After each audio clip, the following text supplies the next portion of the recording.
Father, we love you. We ask you to be present with us. May your Spirit be guiding us into understanding as we study your word.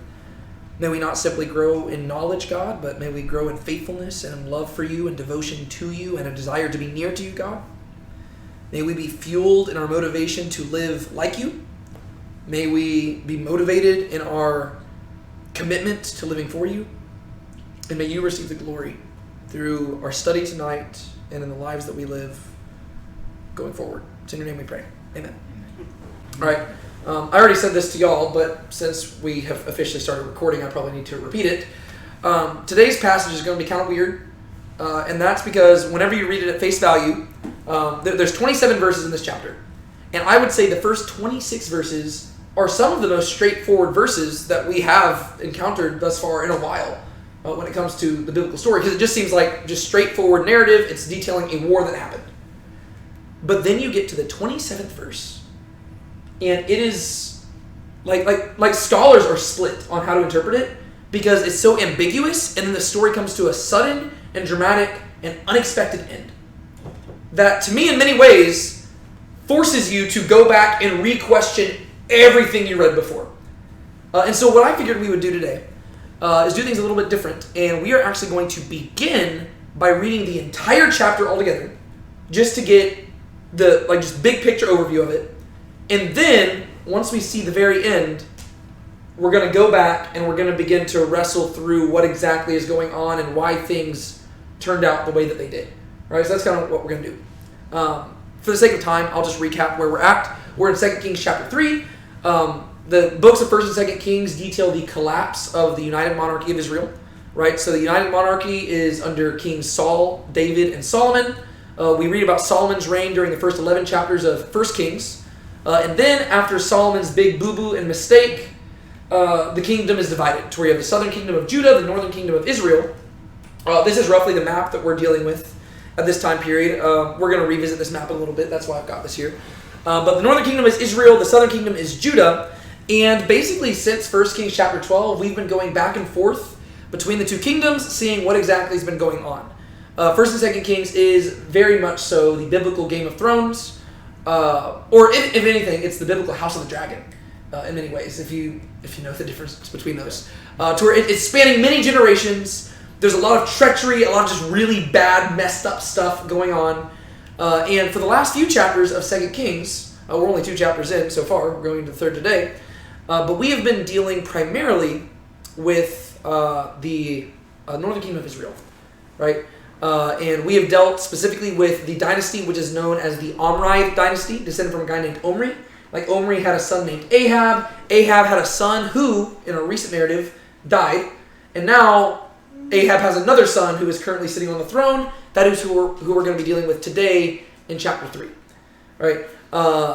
Another thing worth mentioning, in addition to the kings, is that this is a time period of prophets. Right? Where God is sending a bunch of prophets, increasingly so, to get onto the people and basically say, hey guys, y'all been screwing up a whole lot. It's time for you to get your act together and stop sinning against God. The most prominent of these prophets, biblically speaking, is a guy named Elijah. Right? Elijah did not himself write any biblical books, such as like Isaiah and Jeremiah and them. So he is what we would call a non-literary prophet. He didn't write anything. But he goes down in history as the quintessential prophet. Right? Whenever you go forward in the biblical narrative, even into the New Testament, Elijah is like the embodiment of what it means to be a prophet. And his ministry came to an end last chapter. We got to see how Elijah was taken by whirlwind into heaven. He is one of 2 figures in the Bible who does not die. So there's Enoch and there's Elijah. Neither of them die. There's a lot of mystery around that. We don't really need to break it all down because we don't have all the answers. But he's basically taken by whirlwind into heaven. And at the end of chapter 2, we got to see the beginning of the ministry of his successor, which is a guy named Elisha. Right? We talked about this last week, but whenever you actually look at these in Hebrew, it's easier to distinguish their names. Right? Elijah is Eliyahu, and Elisha is Elisha. Right? So it's Eliyahu and Elisha. In English, however, we're stuck with Elijah and Elisha, and so you kind of have to just like enunciate. Or what I like to do sometimes is just call him Elisha. The unfortunate thing is that then that sounds like Alicia, which is a female name in English, so it's really a lose-lose situation. Just we'll figure it out as we go. The good thing is that going forward, we're dealing with Elisha, and so there's not going to be as much mix-ups. Other things worth mentioning is that shortly before Elijah left, him and Elisha did have a conversation. And basically Elijah did for Elisha what God did for Solomon. And he said, ask of me what you want, and I'll give it to you. And Elisha said, I would like a double portion of your blessing, right, of your spirit. And what he was saying is that he wants to be treated as the heir or the firstborn of Elijah. He wants to be the heir to Elijah's ministry. And Elisha says, hey, it's not really up to me to decide that, but I will give you a sign. And if you see me taken up into heaven, then you will be my successor. But if you don't see me taken up into heaven, then you won't be. Well, Elisha does see Elijah taken up into heaven, and therefore he is going to be the successor to Elijah. What's also cool about that is that Elisha does quite literally receive a double portion of Elijah's blessing, because if you literally just count the miracles that are performed, Elijah has 8 miracles recorded in the Bible, and Elisha has 16. Does that mean those are the only miracles they performed? No. Is there anything significant about him performing literally double? Not really. It's just kind of a fun little detail that's there. So there's the context. And now what we're going to do is we are going to go into 2 Kings chapter 3, which actually ties directly into, where's the Bible? It actually ties into something which we read the beginnings of back in 2 Kings chapter 1. If you remember this, the way that 2 Kings opened up, literally chapter 1, verse 1, it said, now Moab revolted against Israel after the death of Ahab. It just mentioned that in the first verse, and then it just changed subjects and just started talking about Ahaziah and his sickness and all the stuff that with Elijah and like the fire from heaven, right?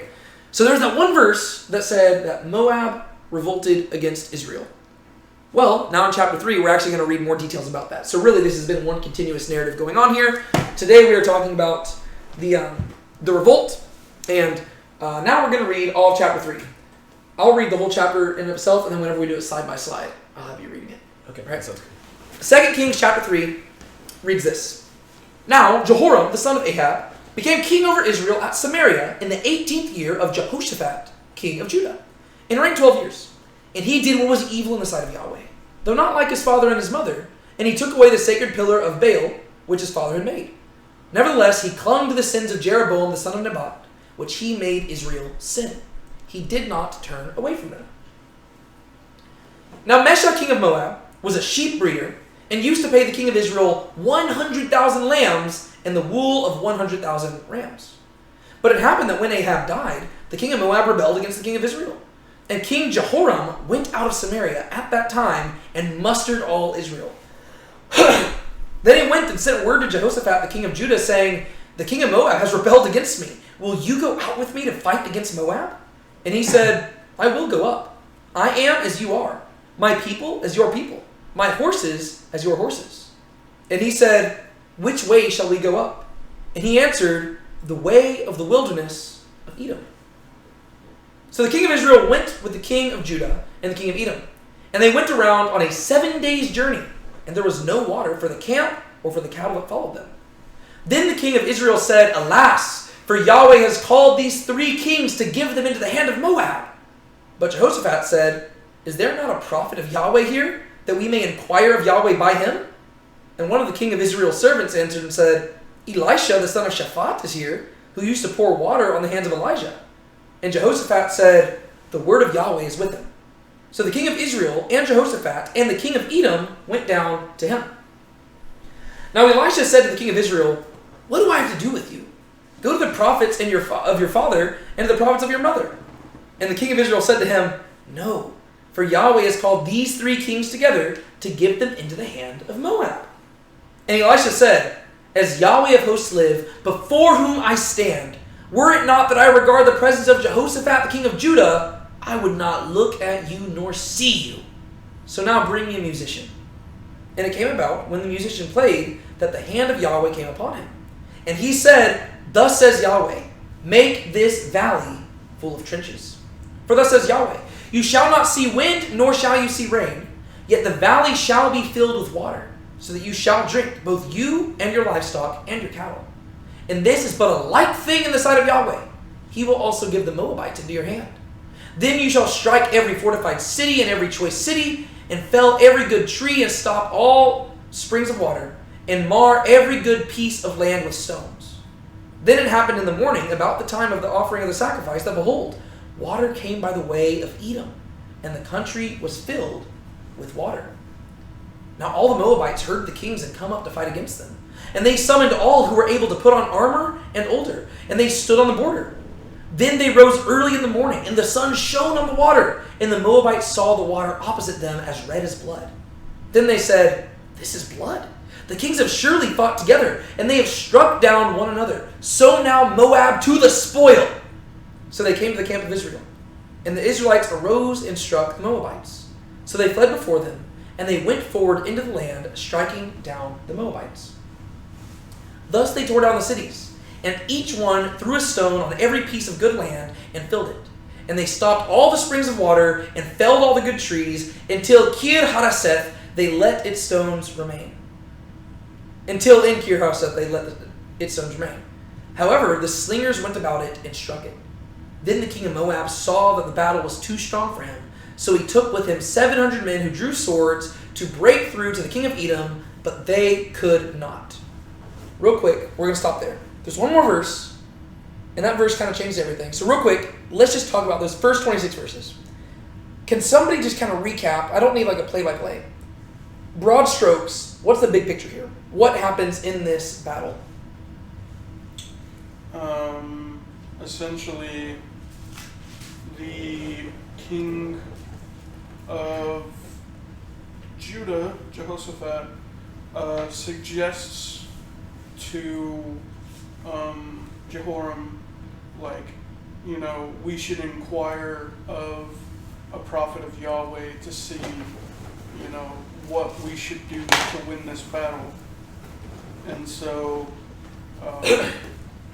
Jehoram suggests Elisha, and they go to meet Elisha, and Elisha only acknowledges Jehoram among all the other kings because he's the only one that has Yahweh's favor. And so he gives them Yahweh's instructions basically to fill this valley that's in between the mountains with trenches, and then he'll bring water because while they were marching through Edom, there was no water, so the troops were obviously thirsty, likely on the verge of dying in droves, and they needed that.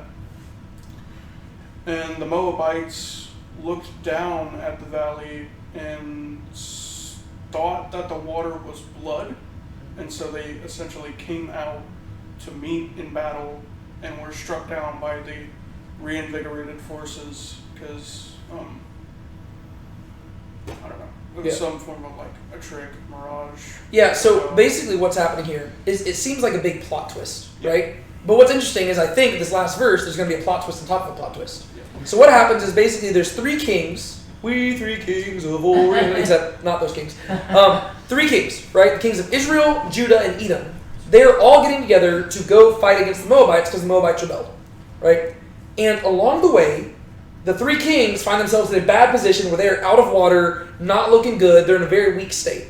So they talk to a prophet. The prophet says, "Don't worry, God's going to provide for you."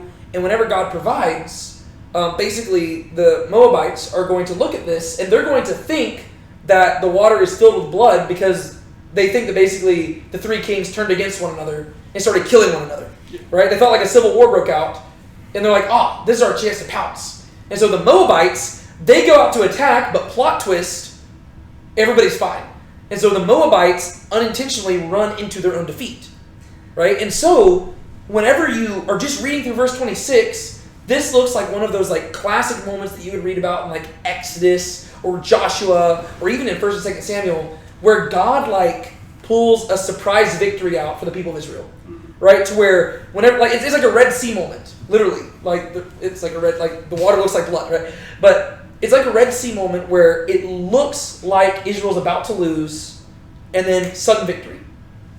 Up until verse 26, that's how it looks at least. But then verse 27 is such a weird ending, and it's super sudden. We read this. So the Moabite king, he realizes things are bad, and we read this. So he took his eldest son, this is the Moabite king, Mesha. He took his oldest son, who was to reign in his place, and he offered him as a burnt offering on the wall. And there came great wrath against Israel, and they set out from him and returned to their own land.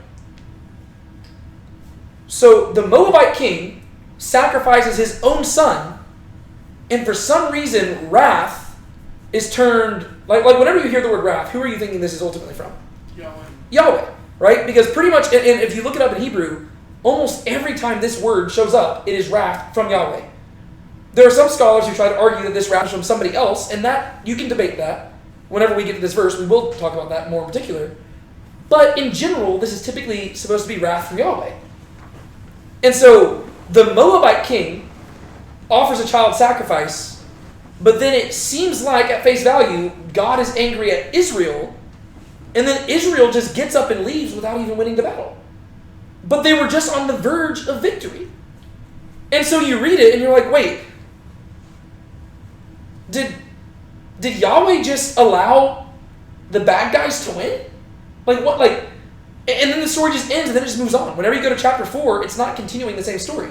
This is the end of the story. Chapter 4 just moves on and continues. And so you read it, and you're like, what the heck just happened? So what I want to do real quick, just because I literally spent quite some time looking into this. I was listening to that last verse was so confusing to me. I listened to probably more sermons and stuff about this one chapter than I have for a lot of Bible studies I've had to lead, just because I was trying to figure out, like, what do people think about this? And a lot of people kind of overlook it. But my handy-dandy commentary here, he was struggling through the same thing that I was. And so what I'm going to do real quick, before we actually go through it all, I'm going to be reading from stuff in here along the way a while, but there's a few things that I do want to read before we get started. He does spend quite a long time talking about specifically that last verse. But this is how he talks about the twist itself. He even references M. Night Shyamalan here. So he says, if the story ended at chapter 3, verse 26, it would be comfortably, reassuringly familiar. But it goes on for another verse, and that verse deconstructs the story and disturbs our complacency as the writer of Kings does habitually. We think we are reading another story about the crafty covenant Lord trapping his enemies. But when we reach chapter 3, verse 27, we realize we are reading a story about a doubly crafty God who traps Israel at the very moment he appears to be trapping Moab. M. Night Shyamalan would be proud. The surprise ending transforms the story from an Exodus into a satire of Exodus. From a story of Israel's holy war to a parody of holy war, a story of Gentile victory over Israel. So he mentions Exodus and holy war there. And that's because one thing that he highlights at the beginning of this chapter is that a lot of the stuff that you read about in this chapter has echoes back to the book of Exodus and the book of Joshua, which you'll remember was the same for last week's chapter as well. Right? Remember whenever we were talking about Elijah's passing the mantle to Elisha, there were a lot of parallels between like Moses and Joshua then Joshua and the Israelites going into the book of Judges. Right? And so it seems like the author of Kings is really calling back to the Exodus and the conquest. And so, real quick, let me just read what he said about that. It's a little bit longer, but I think it'll help set the framework so that we can have a better discussion going through this. So he says this. The story of Israel's war with Moab has a familiar feel to it. It is an Exodus story. The journey of Jehoram and Jehoshaphat follows Israel's itinerary as they approach the Promised Land. Moving, and this is why I have the map on here. Right? They move to the south through Edom, and then coming up to Moab before crossing the river into the land. Right? That is literally that's the journey that the Israelites went up to whenever they were going into the Promised Land. They went up through Edom to Moab, and then right at that border between like Gilead and Moab, that's where they crossed the Jordan River into the land. As the kings travel through the wilderness of Edom, they run out of water. And a prophet promises water and victory when Israel comes out of Egypt. Right? Those are all things that happened in the book of Exodus as well. Right? They ran out of water, and then if you remember, there was this guy named Balaam who predicted that the Israelites would have victory, stuff like that. The water is the death of the Moabites, like the waters of the Red Sea that simultaneously deliver Israel and destroy Egypt. When the water comes, it looks like blood, reminiscent of the water that actually turns to blood in Egypt. There's even a song of Moses in the harp that accompanies Elijah's prophecy. Right? So whenever you're looking at it, there's a lot of parallels between the Israelites leaving Egypt and coming up to the Promised Land or going out in the wilderness. Right? There's a lot of parallels there. But it's also a holy war story. When Joshua invades the land, Yahweh miraculously gives Jericho into his hand, disturbs natural phenomena to give Joshua victory over an alliance of kings led by Adoni-Zedek of Jerusalem, and provides Joshua with battle plans to defeat the city of Ai or Bethel. Specifically, the battle with Moab is like the battle at Jericho in several particulars. It involves a 7-day period, and in the end, Israel gathers at the walls of an enemy city. During the period of the judges, further, Yahweh intervenes to deliver Israel from opponents with much larger armies when Israel is in desperate straits. He raises up Ehud to kill the Moabite king Eglon, gives victory to Deborah and Barak against Jabin and Hazor and his commander. Right? And he goes on and talks about all the examples in the book of Judges. And so he says the war against Moab is a familiar story, and it should end with Israel gaining total victory over the rebellious Mesha. Right? Because if you're following both the Exodus story and the conquest, that's how the story ends.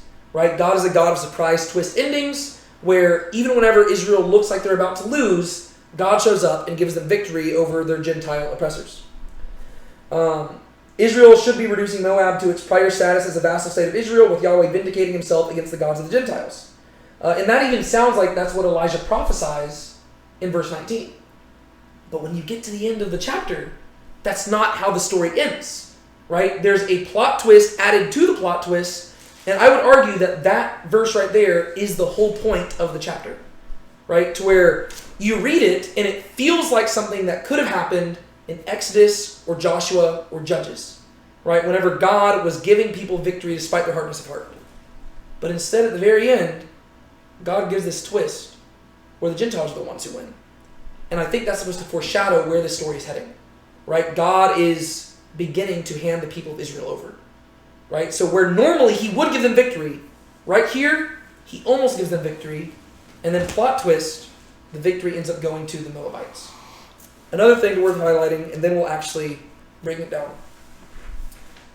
He points out that in reality, this isn't the story of the Israelites' exodus. It's actually an exodus for the people of Moab. Right? He says this. This is the story of an exodus and a conquest, but in the end, it is not a reenactment of Israel's exodus. It is Moab's exodus, an exodus led by a new Moabite, Moses. The king's name is Mesha, and whenever you actually look at the name Moses in Hebrew, it is Moshe. Right? They're very similar. Right? Mesha, Moshe. Heavily oppressed like Israel and Egypt, Moab rebels. Right? With Mesha leading his people out of Israel or Egypt. Even the horrific slaughter of his firstborn son on the wall of Kir Hadaseth is part of an Exodus typology. Because if you remember, the thing that ultimately delivered them from bondage was the death of the firstborn in Egypt. This was an infernal Passover that delivers Mesha while wrath burns against his enemies. Right? God's wrath was burning against Egypt. Now his wrath is burning against Israel. This is also Mesha's holy war. In biblical holy war stories, Israel is normally outnumbered, and Yahweh intervenes to rescue them from their defeat. Here, Moab is the underdog, yet they win the battle because Yahweh takes their sides. So ultimately, two Exodus stories intersect in the chapter. The Exodus of Israel and the Exodus of Moab. Two holy war stories are being told simultaneously, the holy war that Israel wages against Moab and the holy war that Moab wages against Israel. In the end, Moab's Exodus is successful and Israel's is not. And this fits the internal typology of 1st and 2nd Kings because Ahab is like a perverse Solomon, just as Israel divides in the days of Solomon's son, so the northern kingdom divides in the days of Ahab's son. Right? And so he's just kind of pointing out that that last verse flips the entire thing on its head.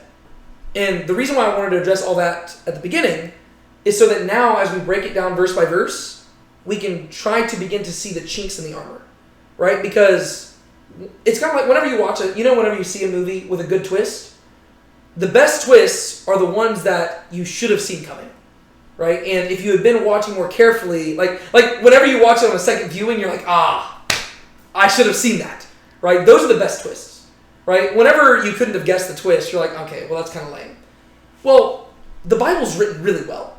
Right? Not only is it inspired by God, but it's also just an amazing work of literary prowess. And so if there's a twist at the end, there's actually hints added along the way. And so as we read through it now, we'll be able to look for those hints. What were you going to say? I was just going to point out that a really good example of this is one of my favorite books and movies, No Country for Old Men. I haven't seen that in a while. Yeah. If you I won't spoil it for anyone who hasn't seen it because it's something you really should treat yourself to watching or reading. It's a fantastic story. But in the end, it seems like your typical Western almost, and then it just ends super abruptly, takes a turn that you weren't expecting. Yeah. And it's gut-wrenching at the same time that it is like you could have seen it coming and you were paying a bit more attention as the story was unfolding.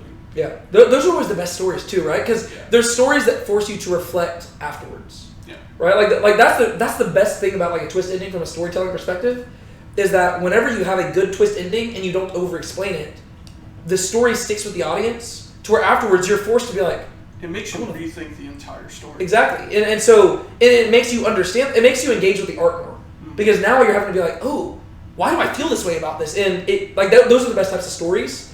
And I think that is what the author of Kings is doing here.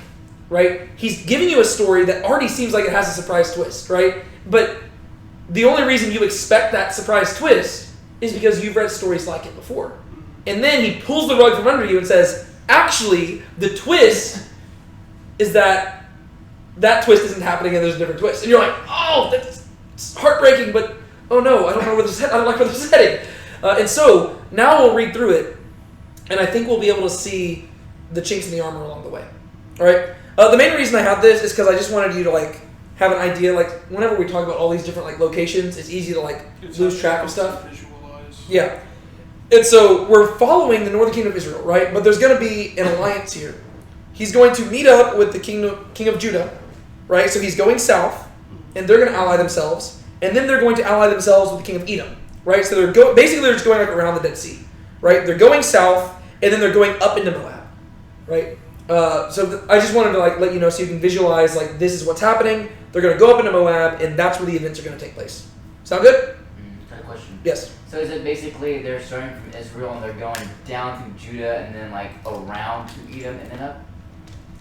Yeah, that's exactly what's happening. They're basically like, they're not exactly following the coast of the Dead Sea because the Dead Sea is one of the saltiest bodies of water, and so they wouldn't have been able to drink from it if they had even tried. Mm-hmm. But they're essentially like following that same path through the wilderness that surrounds it.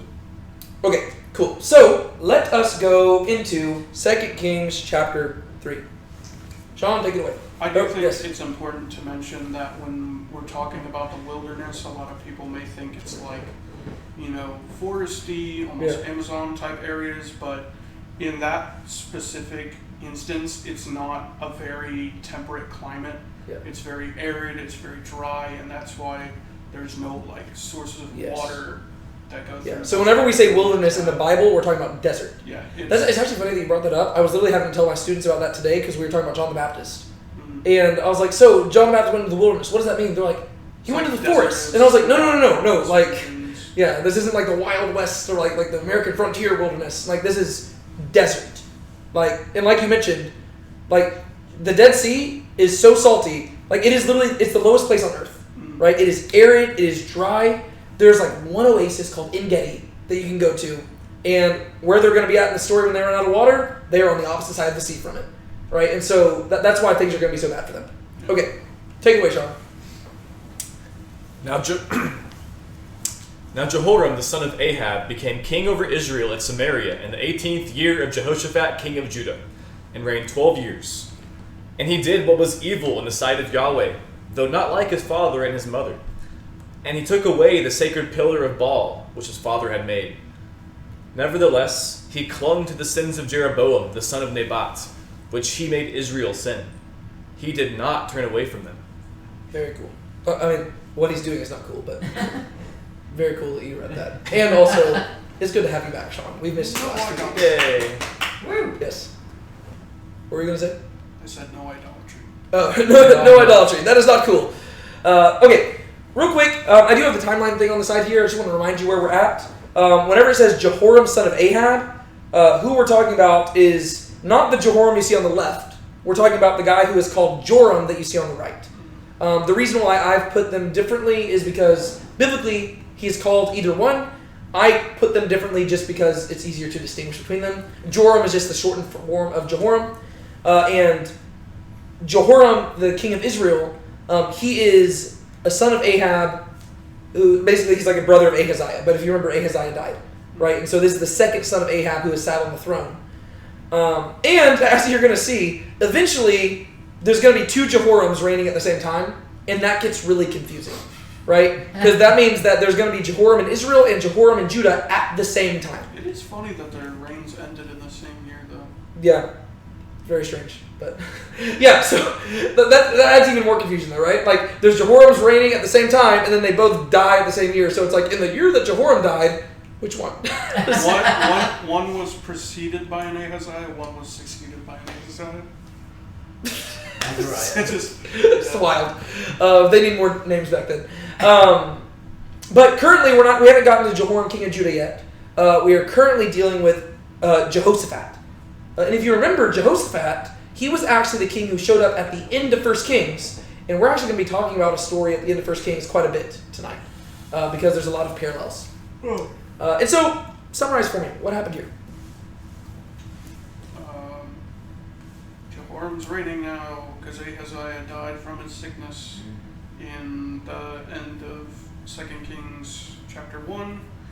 And he actually turned away from the sins of Ahab and Jezebel, but he still did the same idolatry that it's not Baal worship anymore. They're just like, worshiping a golden calf again, I guess. Yeah. And yeah. Yeah. It basically like summarizes the first part of like same description they give every king. Yeah, this is kind of like just the par for the course, like how they kind Trying of to hammer home that he's a bad dude. Yeah, not a great guy, right? But to his credit, he's not as bad as some of the ones that came before him. He's still bad, but like not as bad, right? I mean, in the end, close only counts like horseshoe and hand grenades. But like, hey, he's not as bad as the others. I mean, he's still going to hell, but like, I probably shouldn't laugh about that, but that's kind of the implication here, right? We can probably go through these verses really quick, just because it's pretty similar. It's important to get to the end because I feel like that's where we can get the most discussion. Yeah, so just very briefly, Jehoram, son of Ahab, became king over Israel and Samaria the 18th year of Jehoshaphat, king of Judah. He reigned 12 years, right? And so you can see where they kind of like that happens, like on the timeline over there. He did what was evil in the sight of Yahweh, though not like his father and his mother. And that's because if you remember, who is his mother? Jezebel, right? Ahab and Jezebel. I mean, they're like the definition of like whenever you think of evil characters in the Bible, you think of like the devil, you think of Judas, you think of the Antichrist, and you think of Ahab and Jezebel. And sure enough, even like other places in the Bible, like just talk about like they use Jezebel as like almost like the female equivalent of the devil when it comes to like evil, right? And so he's bad, but not as bad as them. But that's not saying much because like they're literally the worst. So it's like, hey, I mean, that's like being compared to Hitler. It's like, okay, like you're not as bad as Hitler, but like you're still bad. I mean, okay, I guess it's kind of a compliment, but not complimenting much. He did take away the sacred pillar of Baal, which his father had made. Right? So Ahab, if you remember, because he married Jezebel, and Jezebel was a worshiper of Baal, Ahab erected a pillar to Baal, and apparently, Jehoram, he was like, well, we're not going to deal with that. Right? He's like, we're getting rid of this. He does not want to worship Baal. That being said, he didn't get rid of all idolatry. It says, nevertheless, he clung to the sins of Jeroboam, son of Nebat, which he made Israel sin. He did not turn away from them. This is going way back to the beginning of the Northern Kingdom, back in 931 BC, right? So we are now talking like 80 years earlier. 80 years earlier, whenever you had that first king of Israel, Jeroboam, whenever he took the people of Israel away from the kingdom of Judah and they like seceded, he established a form of golden calf worship, right? Remember, he established one up north in Dan, another one down south in Bethel, and he created his whole priesthood, he created his whole religion, he created all these like holidays and stuff like that. Basically, it was an idolatrous form of Judaism that was just totally made. Like, do y'all remember the reason why he created it? Do you remember what his motives were? So they wouldn't go back to Jerusalem? Yeah, he basically got nervous after he like established his kingdom. He was afraid, like he realized that the people might come to miss worshiping Yahweh in Jerusalem. And so, in an effort to maintain his own power, he said, I'm just going to create my own fake religion to keep people here. And it worked. But you know what the sad thing is that God had told him, if you just are faithful to me, I will establish you like I established David. But apparently Jeroboam just didn't have faith in God, right? Because if he had, like, there would be a Davidic dynasty and a Jeroboamic dynasty. I don't know what you would call that. But a Jeroboamic dynasty. It'd be the same thing, right? Like he would be established, but he didn't. Instead, he turned to idolatry, and now his lasting legacy is leading Israel into idolatry, which is kind of a sucky legacy. To where the kings of Judah are always compared to David, and they're like, okay, did they live up to David? Not many of them did, but some of them did. And then all of these guys are compared to Jeroboam. Were they as evil as Jeroboam? And the answer is yes, yes, yes. That's the one lasting thing he had. So he did cling to the sins of Jeroboam, son of Nebat, which he made Israel sin. He did not turn away from them. So good news, he got rid of Baal. Bad news, he didn't get rid of nothing else. So it's like, all right, like, you did one good thing, but that doesn't outweigh all the bad you do. All right, we continue. Now Mesha, king of Moab, was a sheep breeder, and used to pay the king of Israel 100,000 lambs and the wool of 100,000 rams. But it happened that when Ahab died, the king of Moab rebelled against the king of Israel. And King Jehoram went out of Samaria at that time and mustered all Israel. Then he went and sent word to Jehoshaphat, the king of Judah, saying, The king of Moab has rebelled against me. Will you go with me to fight against Moab? And he said, I will go up. I am as you are, my people as your people, my horses as your horses. And he said, Which way shall we go up? And he answered, The way of the wilderness of Edom. Very cool. All right, so what happens here? So, the previous to Moab's rebellion, they were essentially in vassal state of Israel, and as vassal states at the time did, they had to pay a large indemnity to their, overlords, in the form of either gold, silver, whatever products they could manufacture and give. And so they had to give a lot of cattle, it seems, and wool. And I think Mesha probably, when Ahab died, because Ahab had been like a iron fist of sorts, he decided it was a good time to rebel, probably their best time, while, their other overlords were preoccupied with trying to deal with Ahab's death, because that just completely took everyone by surprise. Don't remember how he died? Yeah, he died from like a stray, not necessarily a stray arrow, because if you're reading into it, it's obviously an act of God that he died. But he died suddenly in battle, which had been prophesied by Elijah, I believe. I wasn't here when... Micaiah? Micaiah. Yeah. Okay. Yeah. My prophets mixed up. Yeah. Anyway. And so... Jehoram, however you want to say, wanted the help of Jehoshaphat, and so he went to him to form an alliance, because I don't think at the time, I think Israel was probably still recovering from the last battle that they had been in, the one where Ahab had died, and so they probably didn't have the same forces that they would have otherwise to fight the Moabites. And yeah, because we know this had to just be within a few years, because yeah. Ahab dies around 853 BC, and Jehoshaphat, he dies around 848, right? So that's like 5 years later. And so, and Ahaziah, he only reigned for like a year. And so it was probably like within 3 or 4 years after the battle where Ahab had died. Yeah.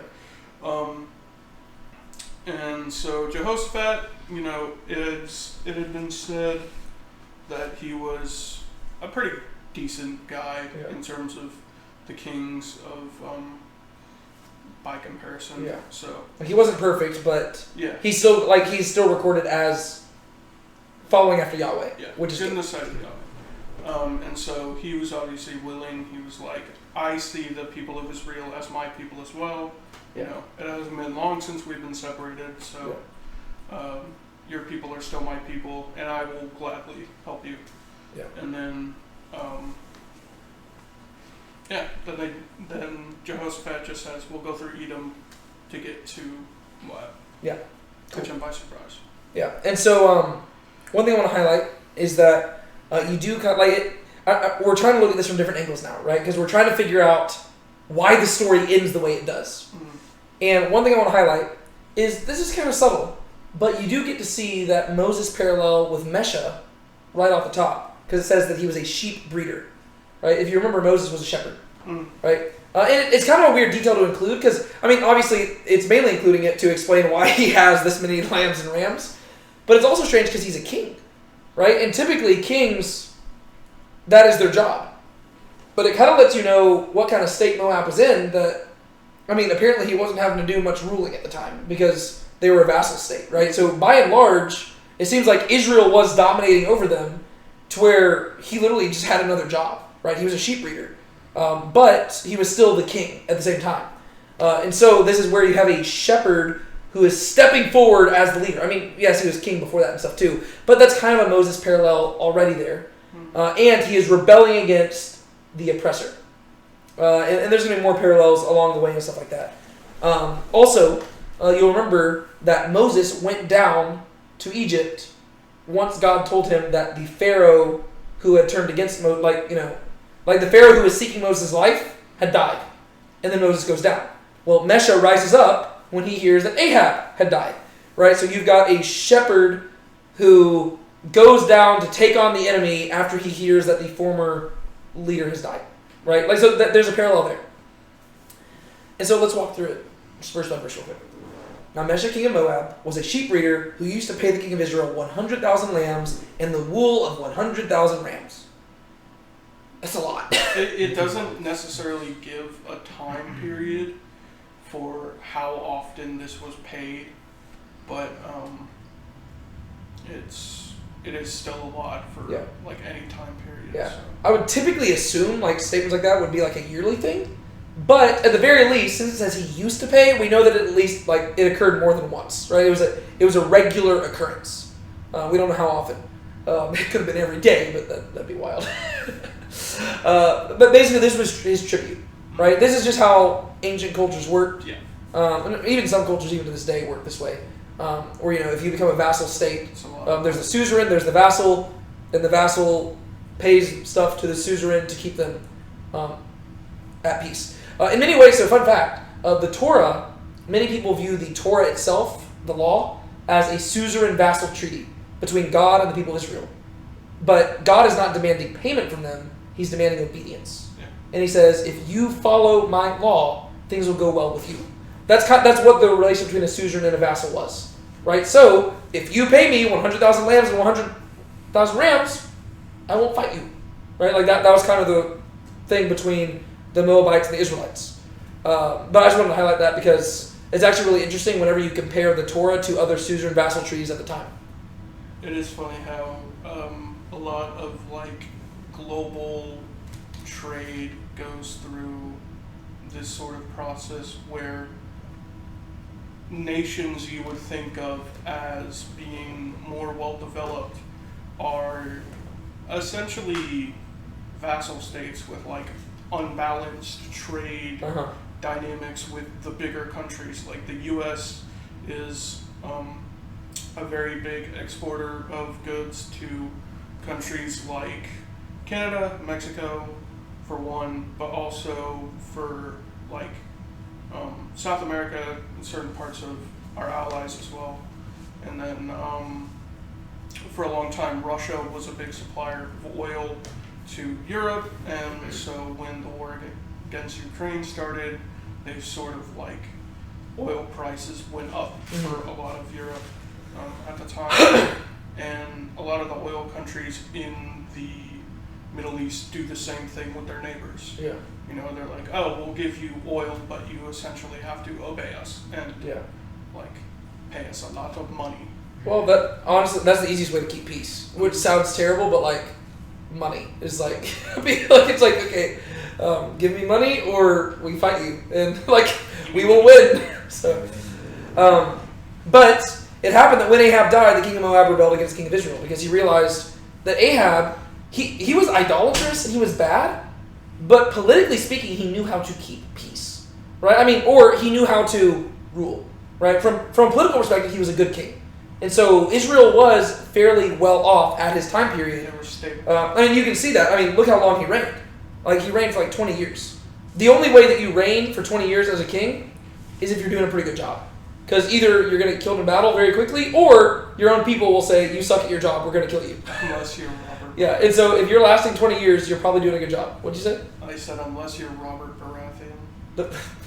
And there's Game of Thrones. So, Moab rebels whenever they hear Ahab dies. It's the perfect opportunity to rebel. And so very early on, Ahaziah's reign, you can imagine the rebellion began. Ahaziah doesn't last that long, though. And so Jehoram's going to be the one who has to actually figure out what to do here. So King Jehoram went out of Samaria at the time, and he mustered all Israel. What is Samaria? The capital of Israel. It's the capital. It's where his palace is at, right? So he leaves the palace, and he starts rallying people together for a battle. Right? Friends, Romans, countrymen, lend me your ears. The Moabites have rebelled against us. We must muster together an alliance, and we must go down, and we must take them on, and we must, I don't know, just epic speech at some point. So he went out, and he sent word to Jehoshaphat, the king of Judah. We've already talked about this, but what do we know about Jehoshaphat? He was at least good in the sight of Yahweh. Yeah. He was faithful. He was not perfect. There's some things that he didn't do well, but he was at least faithful to Yahweh. Could you grab me one, Sean? He seems like he had pretty good discernment too. Yeah, at times. At times he does. Well, Can you grab me one as well? yes. Grab us all water, Sean. May as well. Water boy. Just high quality H2O. Thank you, Sean. Alright. So we do know that Jehoram, he has wisdom, he's got wisdom in some ways, but in some ways I think that he actually will prove to be kind of foolish. And we'll talk about that, because I actually think that his response right here is going to be the first major chink in the armor that we see. Right? And we'll talk about why that is. He sent word to Jehoshaphat, king of Judah, and he said, the king of Moab has rebelled against me. Will you go with me to fight against Moab? So what's he asking for? Aid. Yeah. Alliance. Yeah. He's doing what every man always dreams of. I'm assembling a team. Right? And Jehoshaphat's like, I'm in. That's what every person wants, right? We're still waiting for that day whenever you get called up by one of your friends from high school, and they're like, hey, you want to go meet up at IHOP? And then you sit down, and they're like, so I'm assembling a team. And you're like, that's all you got to say? I'm in. Right? That's what's going on here. Yes? It's kind of like if you've all seen The Lord of the Rings, The Return of the King, it's like Rohan, I think, mustering their troops to go and help Gondor. Sure. Yeah, it's I kinda don't like that. remember, but yes. Now that I think about it, because this Lord of the Rings. seems to pretty much mirror the end of First Kings with Ahab. That's where I'm I flipped. was gonna say, You see exactly where I'm heading. Now that I think about it, I think I do remember Jehoshaphat's decision. I think he realized later on it was foolish, but he just had to roll with it because he had to stick to his word. Yes. And so that's where I'm saying, if you're reading it at face value, this just seems like Jehoshaphat being a swell dude, right? He's a good guy, right? But we're going to show how this is an issue. So the king of Moab has rebelled against me. Will you go with me to fight against Moab? And he says, I will go up. I am as you are. My people as your people. My horses as your horses. Jehoshaphat just seems like a nice guy. And you know what? I bet he was a nice guy. Because the thing is, he's saying, I know that our people are at odds right now. I know that we haven't gotten along well for the last 100 years. But I'm saying, let's let bygones be bygones and let's be friends. Right? This guy, he's trying his best. And as best we can tell, he seems like just a genuine, nice guy. And so, he said, which way shall we go up? And he answered, the way of the wilderness of Edom. So basically, it's like, let's go down and let's see if the Edomites will help us too. Let's muster up more people. But like I said, this already is where you get to see the chinks in the armor. Because remember, 1st and 2nd Kings was originally one book. And so for us, we stopped after 1 Kings, and we spent like 6 months going through 1 Peter.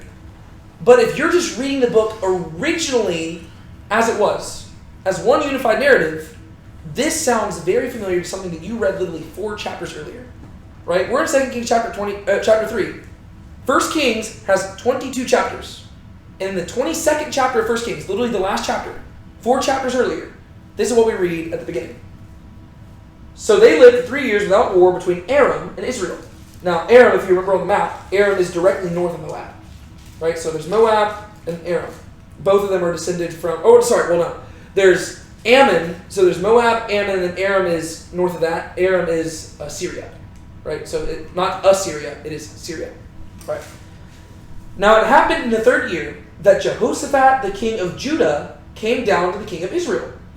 And the king of Israel said to his servants, "Do you know that Ramoth Gilead belongs to us? But we are sitting still so as to not take it out of the hand of the king of Aram." So he said to Jehoshaphat, "Will you go with me to battle at Ramoth Gilead?" And Jehoshaphat said to the king of Israel, "I am as you are, my people as your people, my horses as your horses." So it seems like this is just what Jehoshaphat did. Right? Jehoshaphat was all about being buddies with people. Right? This is the same conversation that he had with Jehoram's father a few years earlier. And then the next part will be 2. Yes. Yeah. The issue is, how did that story end with Jehoram's father? Ahab died. Right? And if you recall, it was not a wise decision to go into battle. Right? And that's what Jehoshaphat should have learned the first time. Right? He was trying to be buddies with somebody who, it's like you should be friends with everybody. But he was allying himself with an idolatrous king who was destined to be defeated.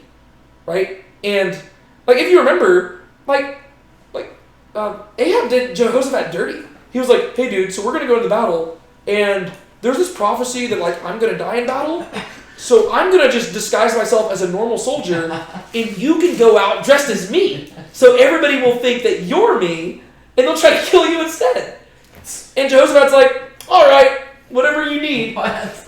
And Jehoshaphat made it out alive, but the thing is, Ahab did him dirty, right? And Ahab ended up dying. So Jehoshaphat should have learned from that and should have said, "You know what? Whenever I ally myself with idolatrous kings, it doesn't end well." And so he should have learned that, but he didn't. And so now, so once again, for us, it's been several months since we studied this. But if you're just reading through the book, just one chapter at a time, you could easily have read these 2 stories on the same day, right? And it's the same thing. Jehoshaphat's he's just following the same steps. Yes. And so you're beginning to see the chinks of the armor, because now you're like, wait a second, I have read this story before, and it didn't end well. Okay, so we continue. So the king of Israel went with the king of Judah and the king of Edom, and they went around on a 7 days' journey, and there was no water for the camp or the cattle that followed them. Then the king of Israel said, "Alas, for Yahweh has called these 3 kings to give them into the hand of Moab." But Jehoshaphat said, Is there not a prophet of Yahweh here, that we may inquire of Yahweh by him?" And one of the king of Israel's servants answered and said, "Elisha, the son of Shaphat, is here, who used to pour water on the hands of Elijah." And Jehoshaphat said, "The word of Yahweh is with him." So the king of Israel and Jehoshaphat and the king of Edom went down to him. All right. The plot thickens. Okay, let's walk through it. So the king of Israel went with the king of Judah and the king of Edom. So not only did they go by way of Edom, but along the way they picked up the king himself. They just made another alliance, right? The alliance itself is not mentioned, but they pick him up along the way. Was Edom a vassal state? I don't know if it's relevant. It could just be that he could not have had a choice. It's like, hey, we're going here and you're going with us. I'm not totally sure. It's like, hey, let us pass through your land or we're going to pillage it. Yeah. That's true. Part of me would lean towards no, just because since Edom kind of has a brotherly relationship to Israel, because Edom's descended from Esau. Mm-hmm. In general, I don't know if, I could just be totally wrong there. I don't know if there was ever a place where they were vassals to Israel. But I'm trying to think the last time I remember hearing about Edom. I almost want to say that was when either a Hadad or one of the people hid there or something. Yeah. I think you might be right. real So- quick. I mean, I can look it up. To me, that would imply he would hide there because they weren't. I don't know if it really matters, but It doesn't, but No. heck, why not? The last time we read about Edom was in 1 Kings 22. Actually, hold up. I just want to look this up. Because it's literally at the very end of 1 Kings 22. And it says, "Now there was no king in Edom. A deputy was king. Jehoshaphat made ships of Tarshish to go to Ophir for gold, but they did not go to the ships that were broken in Ezion-Geber." That's so weird. So the last thing we read about Edom is that there was not a king in Edom. And that was after the death of Ahab. so I guess there's a king now. So there's a king now, and I guess he's just a new kid on the block. I have no idea. That's weird. Like, that's the last thing we read about him. So He might have just joined trying to prove himself in battle or something. maybe. That just seems like such a random detail to include. Like, what's the last thing we read about Edom? That there wasn't a king. And now there's a king. It's like, okay, I don't know what to do with that information, but now I'm intrigued. Okay, so they went with the king of Judah and the king of Edom, and they went around on a 7 days journey, right? And, because they're going all the way around the Dead Sea. Keep in mind, they're in the Judean desert, right? A 7 days journey through the desert, not great, and it seems like they just weren't well prepared for it, Not very right? Like, this seems like this was kind of an impulsive battle. They're not really thinking things through, and for some reason, they just did not come with enough water. Or maybe they just don't go to that region enough to realize that there's not a lot of water there. I have no idea. They went around 7 days journey, and there was no water for the camp or for the cattle that followed them. Right? Because keep in mind, whenever you're traveling, like, they didn't have just like, they couldn't just like pack like 7 meals in a nice little They container. essentially had a giant supply train with Yes, like they're having to travel in like huge caravans. Like food back then was different than food nowadays. Yeah. Right? Nowadays we can like have like insulated things that keep things cold and stuff like that. No. Like if you're wanting to eat meat, like you've got to bring the meat with you, like the animals with you, and slaughter it there. Like it's like you can't refrigerate this stuff and like keep it good. Like it would spoil very quickly and stuff. I guess in the desert it would actually be easier to keep it. As long as you Not salt important, but Yeah, cook Yeah. it on the floor. okay. They went on a 7 days journey. There was no water for camp or for the cattle that followed them. And then the king of Israel, like, look at what he says, right? So this is Jehoram, right? The king of Israel says, "Alas, for Yahweh has called these 3 kings to give them into the hand of Moab." So what is he saying?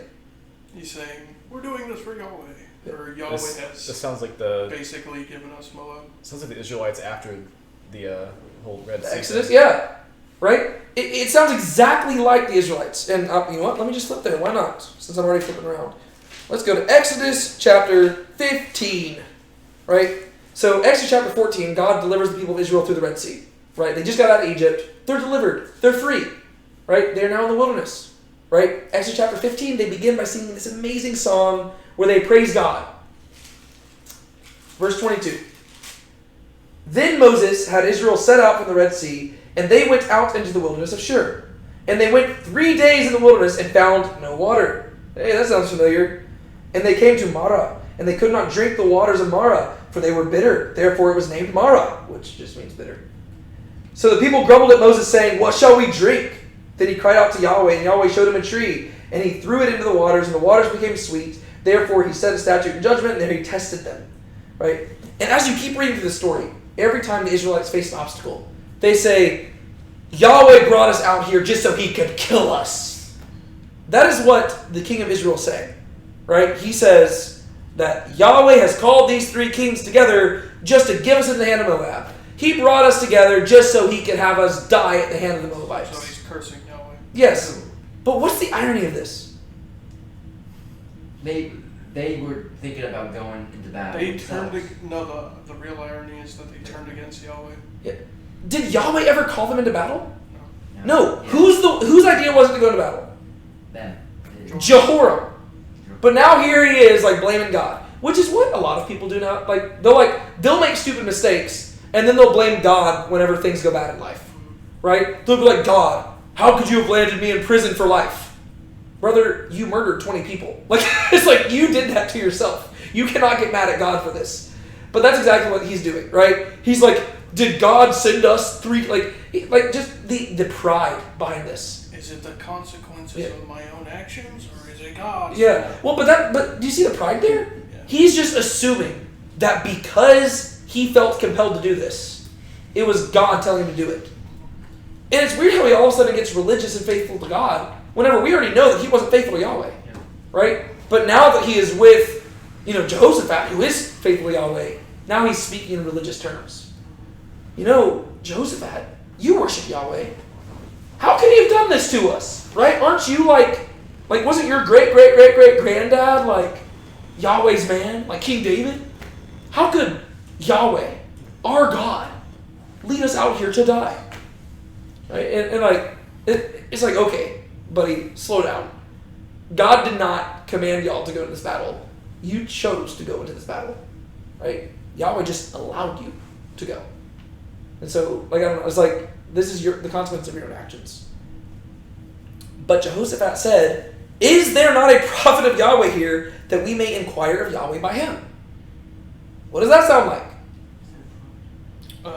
What he said to Ahab before the battle. Yeah, let's imagine we've got a VCR, just like a video tape in there. Let's hit the rewind button. I imagine Jehoshaphat was getting some major deja vu. Yeah, he's like, I've been here before. So let's rewind back to 1 Kings chapter 22. I've already read the first few verses, right? So Ahab says hey, will you go to battle with me? And Jehoshaphat says, sure, I'll go to battle with you. And then we read this. Moreover, Jehoshaphat said to the king of Israel, please inquire first for the word of Yahweh. Then the king of Israel gathered the prophets together, about 400 men, and said to them, shall I go against Ramoth Gilead to battle, or shall I refrain? And they said, go up, for the Lord will give it into the hand of the king. But this is where Jehoshaphat realized, I don't think these are prophets of Yahweh. So Jehoshaphat said, is there not yet a prophet of Yahweh here that we may inquire of him? You'll notice that it seems like Jehoshaphat did at least learn his mistake the first time. Like he learned from his mistake. Because this time, he immediately says, I want to speak to a prophet of Yahweh right off the bat. Right? He doesn't just say, hey, I want to talk to Yahweh, and then random prophet show up. He says, I would like to speak to a prophet of Yahweh, please. And so, he's at least learned that. But you see that it's the same thing. And you do get to see, again, that Jehoshaphat, while lacking in some practical wisdom, he is discerning enough to realize we should seek Yahweh here. Right? We shouldn't be accusing him of evil. Because no, Yahweh is not simply leading us into battle to be defeated by the Moabites. Or is he? Right? That's the big question. Because ultimately, as we're going to see, ironically, Jehoram might actually be more on, he might be correct. Right? It could be that God has actually gathered the three kings together to deliver them into the hand of the Moabites. But that's the twist ending. Right? So we're not quite there yet. You upset us. Yeah, you have said it. But Jehoshaphat, he realizes you can't just assume that, right? Let's talk to a prophet of Yahweh. Let's see what the prophet says. Because right now, Jehoram's kind of acting like a prophet. He is assuming he knows Yahweh's motives. But the only people who know Yahweh's motives are prophets, right? The Lord does nothing without revealing it to his oracles, the prophets, right? That's what Amos says. And so he says, well, let's talk to a prophet. Right? Let's see what the prophet says. And one of the kings of Israel's servants answered and said, Elisha, the son of Shaphat, is here, who used to pour water on the hands of Elijah. Right? What does that mean? Used to pour water on the hands of Elijah. It's essentially like a disciple, I guess. Well, yeah, it's more like functioning like a slave. Right? He used to wash Elijah's hands. Why do you think that detail is mentioned? Why is it important that Elisha is a slave or a servant or disciple of Elijah? What does that tell you about Elisha? So it just has a connection to him? Not only a connection, but what was the goal of a disciple? To learn. To learn and to be like their teacher. Yes. And so, if Elisha was a slave of Elijah, what can you expect from Elisha? That he's going to be sort of the same way as Elijah. He's going to be a lot like Elijah. How did Elijah relate to Ahab? Well, he was against him. He was speaking in behalf of Yahweh against Ahab. Yeah, he was pretty rough around the edges with him, right? He would wag his finger in his face and say, hey, screw you, man, you suck. Right? That's kind of how Elijah was to Ahab. He was honest. Yeah, he was honest with him. And now, let's once again rewind 1 Kings 22. let's see how Ahab responded whenever Jehoshaphat asks if there is a prophet of Yahweh around. He's not going to bring up Elijah, but notice specifically what he highlights. The name of the section is funny. Yeah. And the king of Israel said to Jehoshaphat, there is yet one man by whom we may inquire of Yahweh, but I hate him, because he does not prophesy good concerning me, but evil. He is Micaiah son of Imlah. But Jehoshaphat said, let not the king say so. So Ahab said, yeah, there is one prophet of Yahweh we can talk to, but he never says anything good about me, so I don't like talking to him often. Okay, now fast forward here. Jehoshaphat asked the same question. Is there a prophet of Yahweh we can talk to? And Jehoram says, there's Elisha, but he's like, well, he's kind of like Elijah 2.0. And if you know anything about Elijah and my dad, Elijah was basically to my dad the same as Micaiah was to my dad. Basically, long story short, faithful prophets of Yahweh never had good stuff to say to Ahab. And so, once again, you're seeing the chinks in the armor, right? You're beginning to see, ooh, maybe this battle is not going to turn out in Israel's favor. Because they're, once again, calling forward a prophet who typically does not have anything good to say to these people. And then keep in mind, when Micaiah shows up, what does he originally say? You're going to win. You're going to win! But he is speaking sarcastically. Keep that in mind for the interaction that we're about to read, right? Because I think that that's actually crucial. I think you're supposed to be reading these two stories parallel to understand them, right? You have to keep the other story in mind to understand what's happening here. And if you forget the other story, you're going to misunderstand everything here. Jehoshaphat said, the word of Yahweh is with him. So he's like, oh, I've heard of this guy, right? If he's like a disciple of Elijah, then he's probably the real deal. Like the word of Yahweh is with him. So the king of Israel and Jehoshaphat and the king of Edom went down to him. Apparently Elisha was just like already chilling over there. Like he's like waiting. He's like, oh, I'm glad y'all came by. Which is weird because Elisha is not, I mean, they're in the Edom, Moab area right now. Elisha has no reason to be there other than like, it's like he was waiting there for this moment. It's kind of funny. I put him there. All right. Now Elisha said to the king of Israel, what do I have to do with you? Go to the prophets of your father and to the prophets of your mother. And the king of Israel said to him, no, for Yahweh has called these 3 kings together to give them into the hand of Moab. And Elisha said, as Yahweh of hosts live, before whom I stand, were it not that I regard the presence of Jehoshaphat, the king of Judah, I would not look at you nor see you. So now, bring me a musician. And it came about, when the musician played, that the hand of Yahweh came upon him. And he said, thus says Yahweh, make this valley full of trenches. So Elisha is usually like a super nice and chill dude, as we're going to see over the course of the next 2 chapters. But he is brutal here. Like this is like what he says in verse 14. It belongs, like, you know, like those like Netflix like special like roasts where, you know, like they'll like have like the roast of like Tom Brady and stuff like that.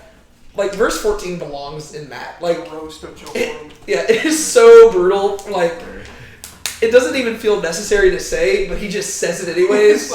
Dude, I wouldn't even talk to you if Jehoshaphat wasn't here. Yeah. He's like, you're not worth it. He's like, you're not worthy of my time. It's like brutal. Okay, let's walk through it. Now Elijah said to the king of Israel, like just from the very beginning, there's just so much tension in the room. Like you kind of feel bad for Jehoram just a tiny bit. Like not too much, but like he warned him. He's like, yeah, there's Elisha, but like he's like Elijah 2.0. And like he's not gonna have anything good to say. And so they call for Elisha. And Elisha, like typically you would expect, you know, like one thing I like. This is what I love about Kings. It totally puts into question our typical like Christianese version of Christianity where it's like if you want to be a faithful follower of God, you have to be all prim and proper and nice and kind all the time. Should you do that when possible? Yes. But these books show us that that's not all that Christianity is. Like, it's not simply being a kind person. Yeah. There's times where you can just be brutal and you can be kind of mean. But you've got to do it because of godliness, right? Like he's not just being mean for the sake of being mean. He's communicating the message here. But I just love that. Like, it breaks down the simply like religion is more than simply moralism, right? And it's more than simply like etiquette, right? It's not simply being a socially like kind person. It's more than that. It's about honoring Yahweh and glorifying Him in everything you do. And sometimes that means being pretty intense and in the face of people who know better and aren't doing it, right? And a lot like modern Christianity and modern church doesn't really like that. But all you have to do is read the Old Testament, or even look at John the Baptist, right? Or look at the apostles half the time, right? You can be brutal. There's a time for that, right? So from the very beginning, there's just like, this has got to be such an awkward moment. Like these guys are like drenched, like they're parched, they're so thirsty. They're just like coming to this dude. They're like, we need help. Now Elisha said to the king of Israel, "What do I have to do with you? Like, why are you bothering me? Or like, what are you here for? I don't want you here. I don't know what I have to do with you at all. I'm a prophet of Yahweh. You don't worship Him. I don't care if you act like you do. You don't. We know this. Why are you here?" Like, that's just brutal. Go to the prophets of your father and the prophets of your mother. Right? That's who they would typically be going after. Where are the prophets of Baal? Oh yeah, Elijah had them killed. Right? It's like, oh yeah, they're not alive anymore, are they? Right? Where are the other prophets? Go ask for somebody you actually care about, because you don't care about the opinion of Yahweh last time I checked. That's brutal. Like for all like you kind of get the impression that maybe Elisha and Jehoram have interacted before. This is the first time we've really seen it. But it could just be that, just Elisha's up to date on his politics. And he's like, brother. I mean, I don't know if he was with Elijah at the time that Ahaziah died, but he definitely would have known what was happening, and he would have known that Jehoram was the new king, and so if he spent any time in or around Samaria, he kind of would have like already known about what was going on. Yeah, but can you imagine like having to interact with something like this? Like, imagine, like at face value, this looks like a pretty innocent conversation, right? I mean, you've got a pagan king who, from external perspectives, is humbly willing to seek the counsel of a godly man to see what God's will is, right? I mean, he's like, okay, he's reluctant, but he's like, let's go see what the prophet of Yahweh says. And if this were like a modern day scenario, typically we'd be like jumping at the bits to be like, oh, well, we just need to make him feel kind. Like we need to make him feel welcome. We need to make sure he doesn't feel like, uncomfortable around us. We just need to make sure that there's no judgment-free zone. Elisha's like, nah, screw that. This guy knows better. He knows he should be serving Yahweh. He's not serving Yahweh. If he's telling you he's serving Yahweh, the only person he's fooling is you. Because this guy is a pagan. And he is worshiping idols. And so if he's asking stuff of me, it's not because he actually cares. He's already accused Yahweh. So, no, if you want to go hear from somebody, go ask one of the prophets of your mom and dad, because that's the only person who you actually care about, other than yourself. You filthy scum. It's like it's pretty brutal, because Elisha, like I said, he's usually pretty nice. Like, whenever you compare Elijah and Elisha, usually you think of Elijah as being the harsher of the two. But in this interaction, Elisha's just like, not having it. What were you going to say, Ben? It's kind of like flattery. I think the who's going to Elisha again? Prophets? Or the armies? No, this is Jehoram going to Elisha. It's kind of like flattery. They're trying to say stuff to him that makes them feel good, and draws them to him. Yeah.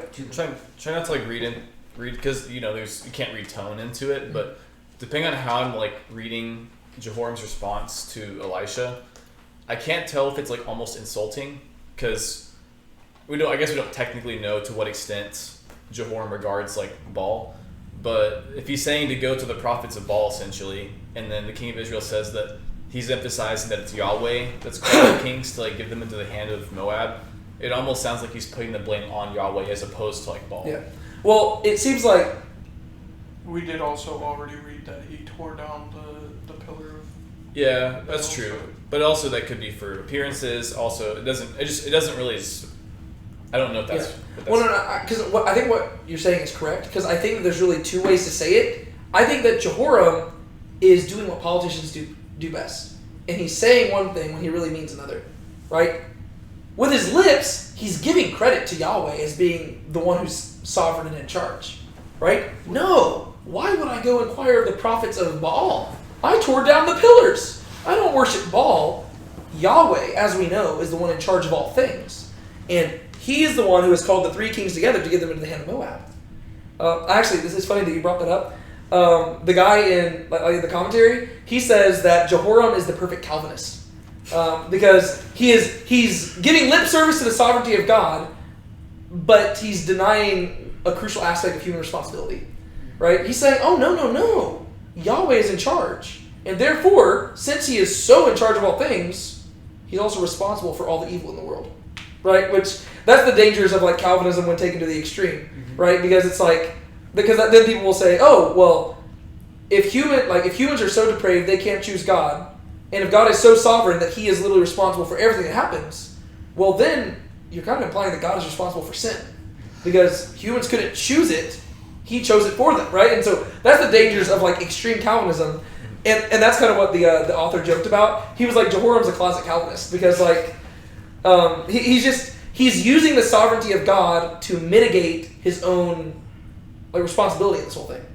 And so what he's saying is he's trying to flatter Elisha. He says, no, I'm not talking to the prophets of Baal because we know that Yahweh is the one who's in charge. Yahweh is the one who got us together. And Yahweh is the one who apparently wants to defeat us. But what he really means is the same thing that Adam meant whenever he said, "The woman whom you gave me, she's the one who gave me the fruit." Right? He's blaming God. Right? He's saying, like what he wants Elisha to hear is, "I believe that Yahweh is in control, not Baal." But what he means is, "I believe Yahweh is responsible for this evil that's fallen upon us, not myself."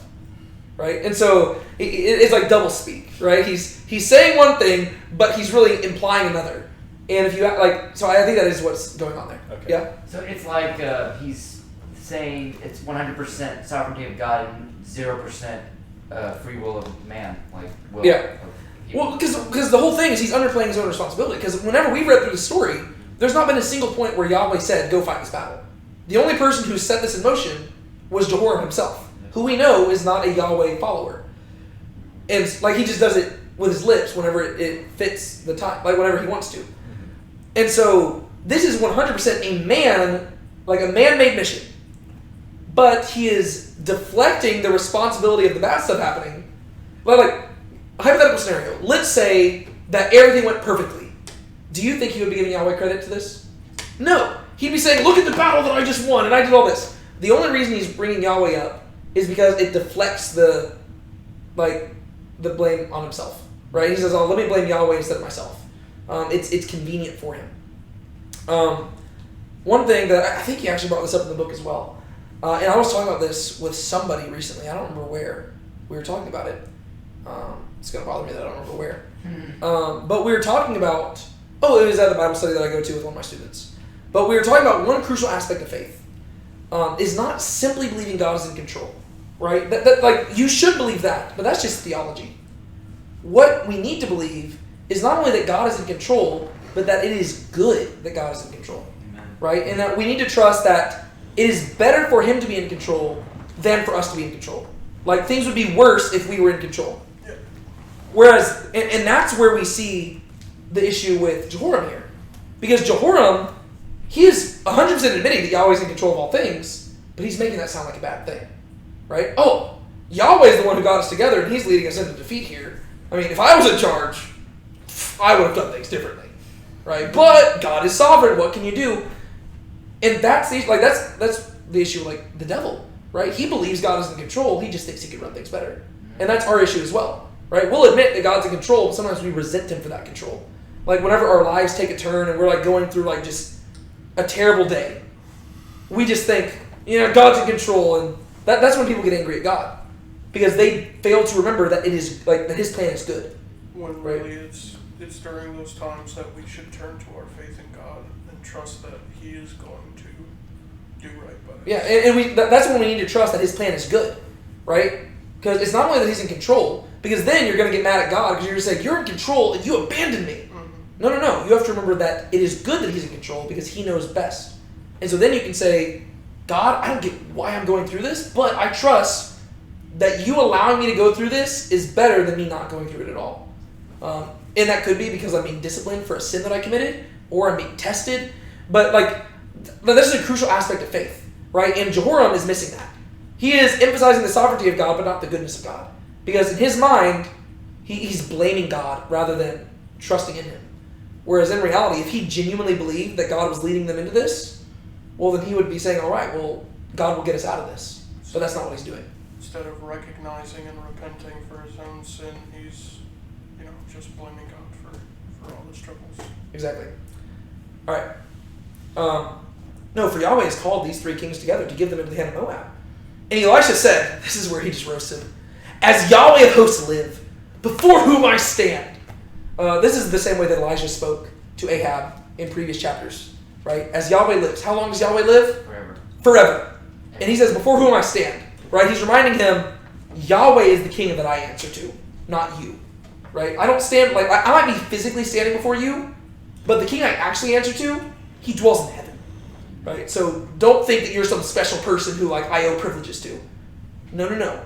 I stand before Yahweh. As Yahweh of hosts live, before whom I stand, were it not that I regard the presence of Jehoshaphat, king of Judah, I would not look at you nor see you. He says, King Jehoram, let me start off by being absolutely clear.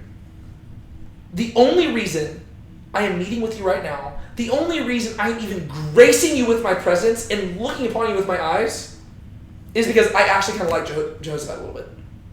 But if Jehoshaphat were not your ally, I would not even give you the time of day. You are not, you're not worth the breath from my lungs. That's brutal, right? No. Which, once again, applicationally speaking, you're learning a lot here. This is a man of God who is teaching us that there are some people who, all because somebody wants to spend time with you does not mean that they, are entitled to that time. Don't misunderstand that. Let me just give an example, right? There was one guy back in college who he said that he wanted me to help disciple him.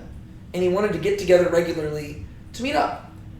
And I did this for several months. And over time, I began to realize this guy said he wanted to be discipled, but really it's almost like every time it became like a therapy session where he just wanted to confess to all the amazing sins that he'd committed over the course of the past week. And it didn't really seem like he was genuinely repenting of the sins. It was more like he was kind of proud of how much of a party animal he was. And I realized I could spend my time better elsewhere, right? And I wasn't trying to be selfish about it. I was like, no, there are other people who I could be meeting up with, and it would actually produce greater godliness. This was not actually beneficial in any way whatsoever.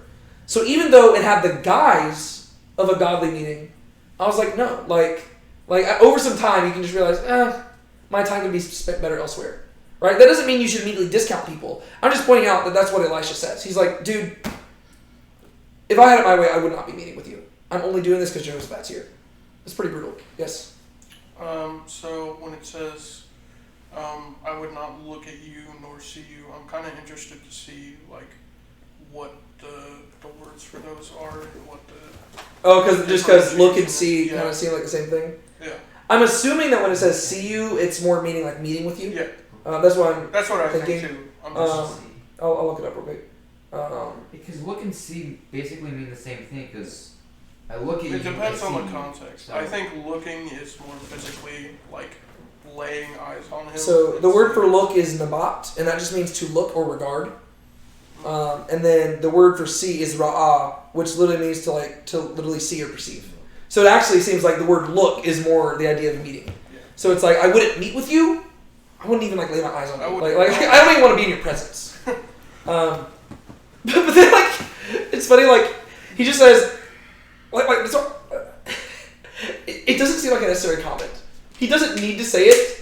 He just goes out of his way to do it because it's not relevant to what he's going to say next. He could just say, "Bring me a musician," and the author. It's funny that the author of Kings highlights that, right? The author of Kings, you got to realize in the Bible, they're not recording word for word every single interaction that happened, right? It's a historical book. They're just recording the relevant details, but the author felt the need to include that, right? They could simply say they brought forward Elisha, and Elisha said, "Bring me a musician," but no, the author of Kings is I've got to include how harshly Elisha roasted this guy in this moment. It was like a mic drop moment. He says, "Bring me a musician." And it came about when the musician played that the hand of Yahweh came upon him. We could linger on this for a little bit, but it seems like throughout Scripture there is a close association between music and prophecy. And sure enough, whenever you actually look into the written prophets, you'll notice that most of them are written in poetry. And that's because most people believe, or not most people, but a lot of people believe that the prophets originally sung their prophecies, right? They were probably originally delivered orally, and then written down afterwards or something like that, or written to be performed orally, which would explain that it's easier to memorize things like that. But it does seem like, biblically speaking, there's a close association with music and prophecy. I don't really know what to do with that. It's kind of the same with the Oracle of Delphi in Greek mythology, where she's a servant of Apollo, and Apollo's also the god of music. I'm pretty Yeah. sure. Whenever I went to Greece a few years ago, I went to Delphi, and it was just wild, just hearing all the stuff that went down there. They went through a new oracle every few months because of all the fumes that they had her breathing. She would just die. It was bad. Okay, so it came about that when the musician played, that the hand of Yahweh came upon him, and by that it means that he's going to begin to prophesy. And he said, "Thus says Yahweh, make this valley full of trenches." And that's going to make more sense in a second. Dig. What's that? He's saying dig. Dig! It's your mass graves. Yes. It's time for. For thus says Yahweh, you shall not see wind, nor shall you see rain. Yet that valley shall be filled with water, so that you shall drink, both you and your livestock and your cattle. And this is but a light thing in the sight of Yahweh. He will also give the Moabites into your hand. Then you shall strike every fortified city and every choice city, and fell every good tree, and stop all springs of water, and mar every good piece of land with stones. Then it happened in the morning, about the time of the offering of the sacrifice, that behold, water came by the way of Edom, and the country was filled with water. Perfect. Cool. All right, so what happens here? Okay, so Yahweh basically, Elisha speaking on behalf of Yahweh, or Yahweh speaking through Elisha, basically says, even though you're not going to see any signs that a storm has come, when you dig the trenches into the valley, it will fill with water, so you can drink, so your cattle can drink, so your army can drink, and so you'll be replenished and strong. And he's saying, this is easy for me. Yeah. I don't even have to waste that much effort to do this. Just flexing his strength to Jehoram, basically. And he's like, and then the Moabites will go into your hand, and we see later how that happens. Yeah. But we'll get to that when we get to that. And then he basically says, you'll take every fortified city, every city that you choose, which may not be fortified but is populous or important to the Moabites. You'll chop down every good tree that there is, stop up all the springs. And then I think the important part to mention is the marring of every good piece of land with stones. That is a very common tactic in warfare, to sort of, because of the fact that stone isn't porous, water can't get through it. So if you place a bunch of stone on good fertile land, that land will soon dry up and turn beneath the stones, and it won't. It's kind of the same thing that happens nowadays when you build your cities on wetlands, which is essentially what the entire coastal Texas does. That's why whenever we get heavy rains, the city of Houston floods, because the concrete isn't built to absorb the water. And this is an area that was meant to get a lot of rain to begin with. It's not meant for large cities built of stone, and it's meant to be farmland and stuff like that. Seems sorry. So you're basically just ruining the land entirely by putting all this stone on it to prevent the water and the soil from absorbing it. Seems like the main point there is he's just saying not only will he give you the water, but you'll also strike down the Amalekites, and it's such a decisive victory that they can't rise back up. Yeah. Yes. Yeah. Okay, so let's break it down. For thus says Yahweh, you shall not see wind, nor shall you see rain, yet the valley shall be filled with water, so that you shall drink, both you and your livestock and your cattle. So he says God is going to miraculously provide water for you. And there actually might be a natural explanation behind this. I think. But God, like that doesn't mean that God didn't himself do it. Because there's it's kind of like so whenever the Bible talks about fire coming from heaven, most likely what it's talking about is lightning, right? Lightning happens all the time. There's nothing miraculous about lightning. But if a prophet says, hey, lightning's going to strike right now, and then boom, it happens, well, now it's a little bit more miraculous, because it's not necessarily the act itself that's miraculous, it's the timing of it, right? And if he says, fire's going to come down and consume the sacrifice, and it happens, it's like, okay. Like, that's the thing that's miraculous. What were you going to say? I was thinking, I guess a few explanations is if they're digging in a valley, I don't necessarily know where exactly this valley is located, or if it's talking about a mountain valley or something or the other, but they could have dug into an underground aquifer.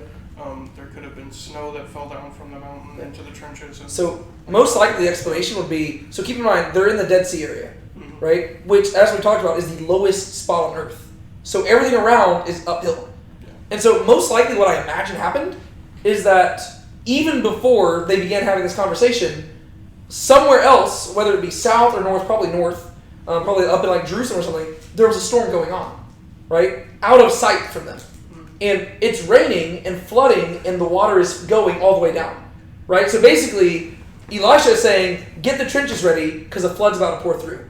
You're not going to see the wind or the rain because it's, the flood, but it's coming from far away. But he's saying God is going to produce water right here, right now. And then it happens, right? So there probably is an explanation for it, because if you actually go to Israel to this day, this can happen all the time, right? To where, even in the desert regions, there are times when things will be flooded away. If you remember, whenever Ben and I went there, the region we didn't get to go to En-Gedi, which is the oasis in the desert. And you want to know why we couldn't go there? Because it was flooded. Because of all the rain. The desert was literally flooded, and it kept us from going. And I was like, are you kidding me? The last several times I've gone to Israel, I haven't been able to go to En-Gedi. And it made, this last one made me mad. I was like, are you kidding me? The desert flooded? It's like God's keeping me from En-Gedi. But it's the same thing. That's what happens, right? So the desert itself doesn't get a lot of rain, but the regions north do, and the water will go, basically the big trenches are called wadis, and the water will flood down into the desert. And so most likely that's what happened. All right, so the valley shall be filled with water, so you shall drink, both you and your livestock and your cattle. And this is but a light thing in the sight of Yahweh. He will also give you the Moabites in your hand. He's like, guys, if you think that's cool, God producing water from basically nothing, that's nothing for God. I mean, he created the whole universe. Right? I mean, he can do a lot. He's not even flexing. He's just I don't know. Remember when he parted the Red Sea? The Bible describes it as him breathing out with his nose. He's like, he says he'll also get the Moabites in your hands. Y'all are going to win the battle. Wait, no, he doesn't say that. He doesn't say you're going to win the battle. He says he's going to give the Moabites into your hands. This is what I'm saying. You have to read 1 Kings 22 into this. When Micaiah spoke, he was speaking very sarcastically, right?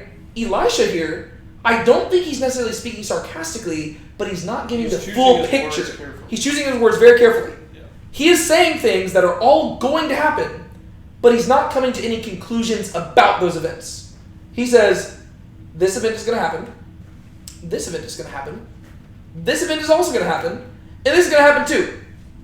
But he never says, Yahweh will be with you, Yahweh is proud of you. He doesn't say any of that. He simply says, God will take care of you and he'll provide you water. Cool. And that's probably because of Jehoshaphat, right? God's like, oh, I'm going to keep Jehoshaphat alive. And then, he will give the Moabites into your hands. He will make it so that you are in a place where you could, hypothetically, defeat the Moabites. Does that mean you're going to do it? No. But he's going to give them into your hand to where you're in a position to defeat them. Then you shall strike every fortified city and every choice city. You will fell every good tree and stop all springs of water and mar every good piece of land with stones. You are going to destroy a lot of stuff.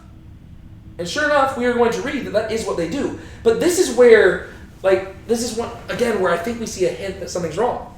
Because if you go back to the Torah in Deuteronomy, this is what God says. If you besiege a city for many days to make war against it in order to capture it, you shall not destroy its trees by swinging an axe against them, for you may eat from them, and you shall not cut them down. For is the tree of the field a man, that it should be besieged by you? Only the trees which you know are not trees for food you shall destroy and cut down, that you may build siege works against the city and making war of it until it falls.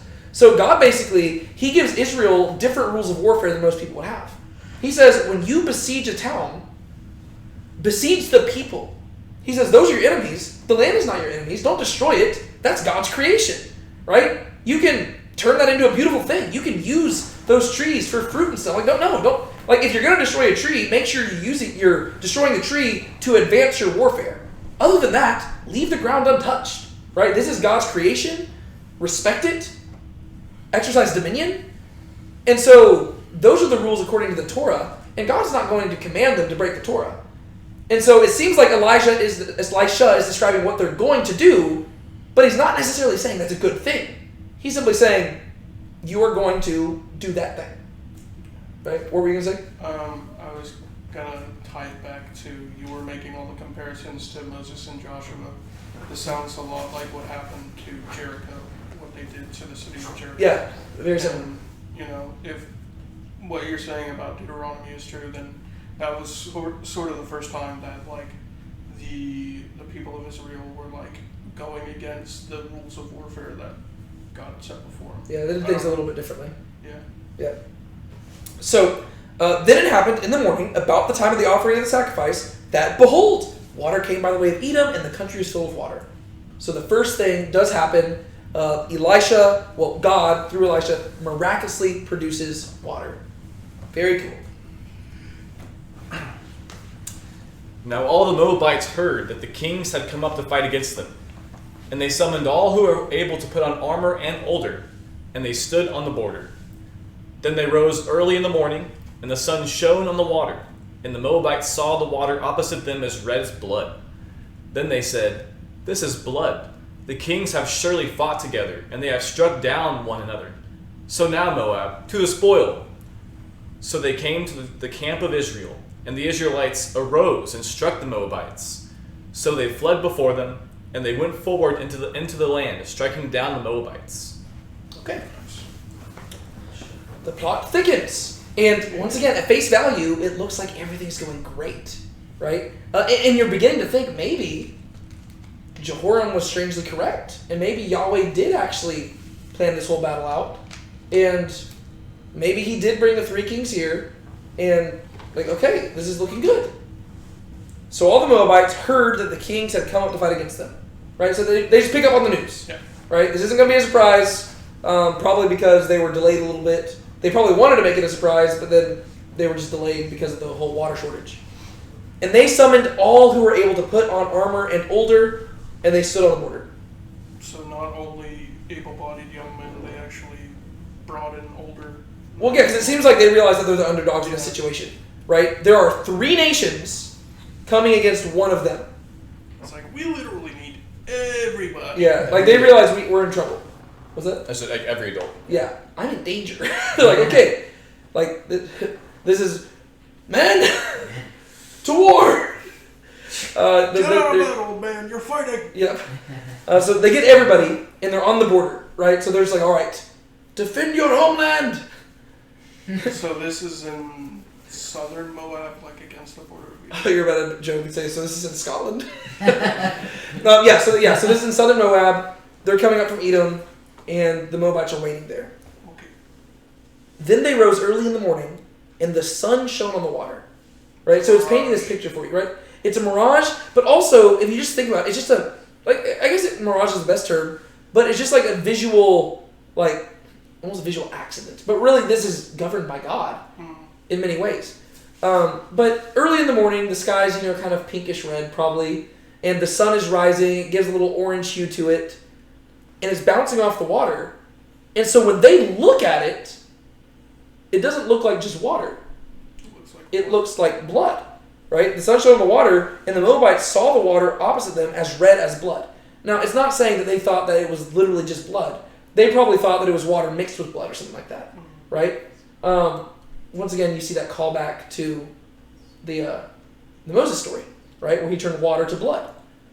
But this is where things start getting more confusing, because once again, this is where the two Exodus stories are combining. right? You've got the Israelites on their Exodus journey, and then the Moabites also on theirs, right? Because here they are if you think about the Israelites, they were the underdogs, right? They're these slaves. They just escaped oppression, and now they find themselves between a body of water and a huge army. And then God delivers them, right? Well, now the Moabites, they find themselves the underdogs who are getting ready to go against an army, and they see water as red as blood. And so you're wondering, who's the good guy here? Right? Like, if you're you naturally assume the Israelites are the good guys because we're so used to that in the story. But I think what the author is trying to do is he's trying to get you to question that. Who is God actually with right here? Right? And that becomes clear when you get to verse 27. But all along, you're thinking, okay, God's working things in Israel's favor. But now you're like, I don't know. So they see the water as red as blood, and it confuses them. They said, this is blood. The kings have surely fought together, they have struck down one another, so now Moab to the spoil.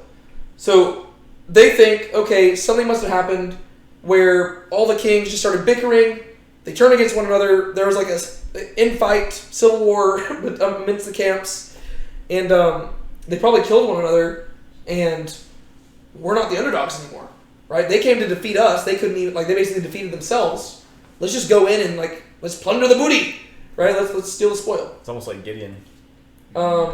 Is that what in Gideon? Like the people turned on each other? Oh, with the Midianites, and then yes. they chased after them? Yes. So whenever God confused them, and basically Gideon and them smashed the pots and stuff like that, and the people were in a valley and it was so dark that they thought that everybody was upon them, and so they just literally killed each other. Because it was so dark that they couldn't see, and they just... Yeah. And then after that, I think Gideon then chased them through the valley and stuff. Yeah. So now Moab, to the spoil. So they, they were mustered for battle, and now they're just running in blind. They're not even, now their defenses are down. And so you're reading it, and you're like, I see what God's doing. He's handing the Moabites into the Israelites' hands. So they came to the camp of Israel, and the Israelites arose and struck the Moabites. Yes, look at that. Victory for Israel. So they fled before them, and they went forward into the land, striking down the Moabites, just like Elisha said. Right? It looks like Jehoram, despite his paganism, has received the grace of God. Right? Look at that. Even despite all the evil he's done, God is still being faithful, and God has still given them the victory, or so it seems so far. We get to the final verses. Thus they tore down the cities, and each one threw a stone on every piece of good land, and filled it. And they stopped all the springs of water, and felled all the good trees, until in Kir Hareseth they let its stones remain. However, the slingers went about it and struck it. Then the king of Moab saw that the battle was too strong for him, so he took with him 700 men who drew swords to break through to the king of Edom, but they could not. So he took his eldest son, who was to reign in his place, and offered him as a burnt offering on the wall. And there came great wrath against Israel, and they set out from him and returned to their own land. Okay. Thus they tore down the cities, and each one threw a stone on every piece of good land and filled it. So, at first glance, that looks like good warfare practice, right? You're destroying the land and you're making it uninhabitable. But once again, if you go back to the Torah, it's not exactly what God commanded them to do, right? To be fair, in the Torah, it specifically spoke about the trees, but we're going to get to the trees in a second, right? But God said, fight against the people, not the land. But that's not what they're doing. They're fighting like anybody fights. They're not fighting in a holy manner. They're simply going about warfare. So they tore down the cities. Each one threw a stone on every piece of good land and filled it. Right? They're making it uninhabitable. Right? They're destroying the grass and all that stuff. And they stopped all the springs of water. Right? So that'd be fresh water, things that you could drink from. Once again, making it uninhabitable. And they felled all the good trees. That's the thing that directly violates the Torah. Mm-hmm. And keep in mind, all because the Torah just spoke about trees doesn't mean that's the only thing it was talking about. Right? It's the heart of the law versus the letter of the law. Right? God was trying to get at more than that. Mm-hmm. So they felled all the good trees. So good trees implies trees that bear fruit. Right? Mm-hmm. Trees that are useful. They felled all of them until in Kir Hareseth they let its stones remain. However, the slingers went about it and struck it. Right? So they finally get to this final city. And that's where things are kind of coming to a head. right? This final city where basically it's like the Moabites like final last ditch effort to defend themselves, and this is where the Israelites are taking their stand alongside the people of Judah and Edom. Then the king of Moab saw that the battle was too strong for him, so he took with him 700 men who drew swords to break through to the king of Edom, but they could not. So he's beginning to realize he's desperate, right? This final moment, he's losing the battle, he's freaking out, and he says, okay, let me just get 700 guys and maybe we can kill the king of Edom. But they can't even get to him. I guess he realized that the king of Edom, probably because he was a recent king, he was probably the weakest of them. But he couldn't even get to Edom. He's like, okay. And once again, if it ended at verse 26, this seems like a victory for Israel. Easy, right? I mean, the Moabites, they're outnumbered, right? He literally can't even get to the weakest king. It seems like the Moabites have literally been delivered into Israel's hand, just like Elisha said. This seems like it should not end with defeat. So he took his oldest son, who was to reign in his place, and offered him as a burnt offering on the wall. Let's just stop with that part real quick. Because that part isn't even the twist yet. It's just weird. What's going on there? He basically stands on the wall of, I'm guessing, the capital of Moab, and offers up his son who is going to reign for him when he passed. That, like, just very, very publicly and openly. Like, everyone would have been able to see this. Yes, so he makes it very evident what he's done, right? And he doesn't just sacrifice any son, it's his heir to the throne. Wow. His Right. oldest. Yeah, so this is the guy who would have been king after him, and he sacrifices him, and he leaves him on the wall, right? So this is a public display. It is meant to be seen. Why do you think he does this? You have to understand a little bit about ancient warfare to understand it, but I think it's almost done as an effort to rally the people that are within the city to fight against the army, to let them know this is your last stand too. Mhm. If we do not turn these people away today, everything you know and love will be destroyed. This land will become uninhabitable. You will likely be slaughtered. You have to fight. okay, I can see that. I just gave up my heir, your future king. Yeah. The time is now. You have to fight. I feel like I see this passage on like that Divine Council Mhm. page. I feel like this thing pops up like almost every other day, Okay. and I don't really like follow the discussion a lot, but they always end up talking like Molech and stuff. But I don't really know how much you can support that with. So there is evidence, and we're actually going to talk about it in a second. There's one other thing I want to talk about after we finish the passage today, which I know we're going to go a little bit over, but y'all will get over it. We used to go a lot longer over in the past. Because that would also interpret like the wrath thing that Yeah. would change like what you believe, but then that has its own implications. So the best argument probably in regards to this actually has to do less with Molech and more with Chemosh, the god of the Moabites. Oh, come on, sorry, yeah, my bad. And that's because, and the reason why we have evidence, like we actually do have evidence for this outside the Bible, because we have something outside the Bible that is written from Mesha's perspective, detailing the same event, which is really cool. That's what we're going to talk about at the end, because this is one of those cool places where like archaeology, like just it's really neat. We'll talk about it. But most likely what's happening here, you got to realize that in ancient wars, especially over in the ancient Near East, battles were never simply one army versus another. It was one god versus another god. And so, if the Israelites lose a battle, the message is that it's not simply, basically there's two conclusions you come to. Either Yahweh is mad at Israel and he allowed them to lose, or Yahweh is inferior to the other god, right? It seems like that is what Mesha is thinking right now. If he is losing this battle, either two things can be true. Well, Chemosh, their god, is inferior to Yahweh, in which case there's nothing he can do about it. Or, Chemosh is mad at him, and he needs to do something to earn Chemosh's favor again. What better way to earn the favor of a god than to say, I will withhold nothing from you? Right? Think about Abraham with Isaac, right? God says, take your only son whom you love and sacrifice him. Right? That's the test of ultimate obedience, right? Take your heir and show your God that you won't even withhold him from you. Okay, so it seems like that's what he's doing. This is his last-ditch effort to earn the God's favor, right? And he says, okay, Chemosh, I'm going to do this for you. I'm going to sacrifice my son and see if that does anything. And ironically, it does. I guess I was looking at it from a secular point of view. Yeah. Like, what would be most likely to get the people of... It probably would rally people together.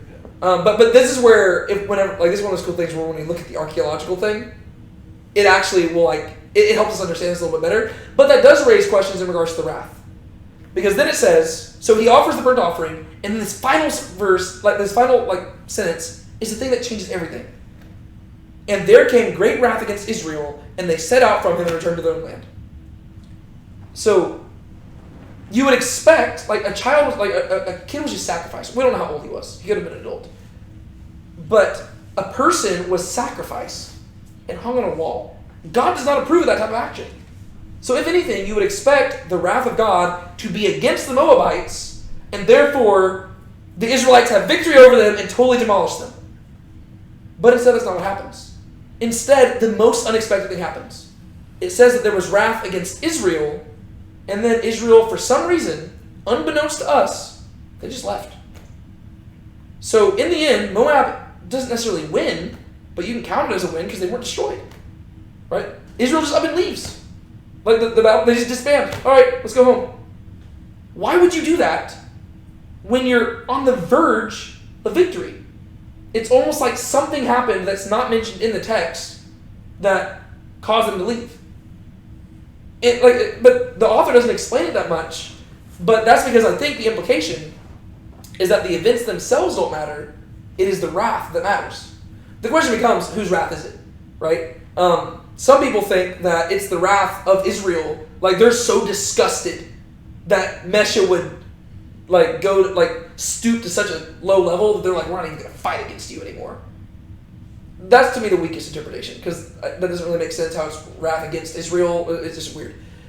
Really, it seems like the wrath can come from one of two places. It's either the God of the Moabites or the God of the Israelites. Typically, whenever this word wrath shows up in the Bible, it's the wrath of Yahweh. But there is an argument that it could be the wrath of Chemosh. And whenever we look at the thing we're going to look at in a second, that is how Mesha himself interprets it. He will admit, Chemosh was mad at me, but then Chemosh gave me favor and helped me defeat the Israelites. So that's how he interprets it.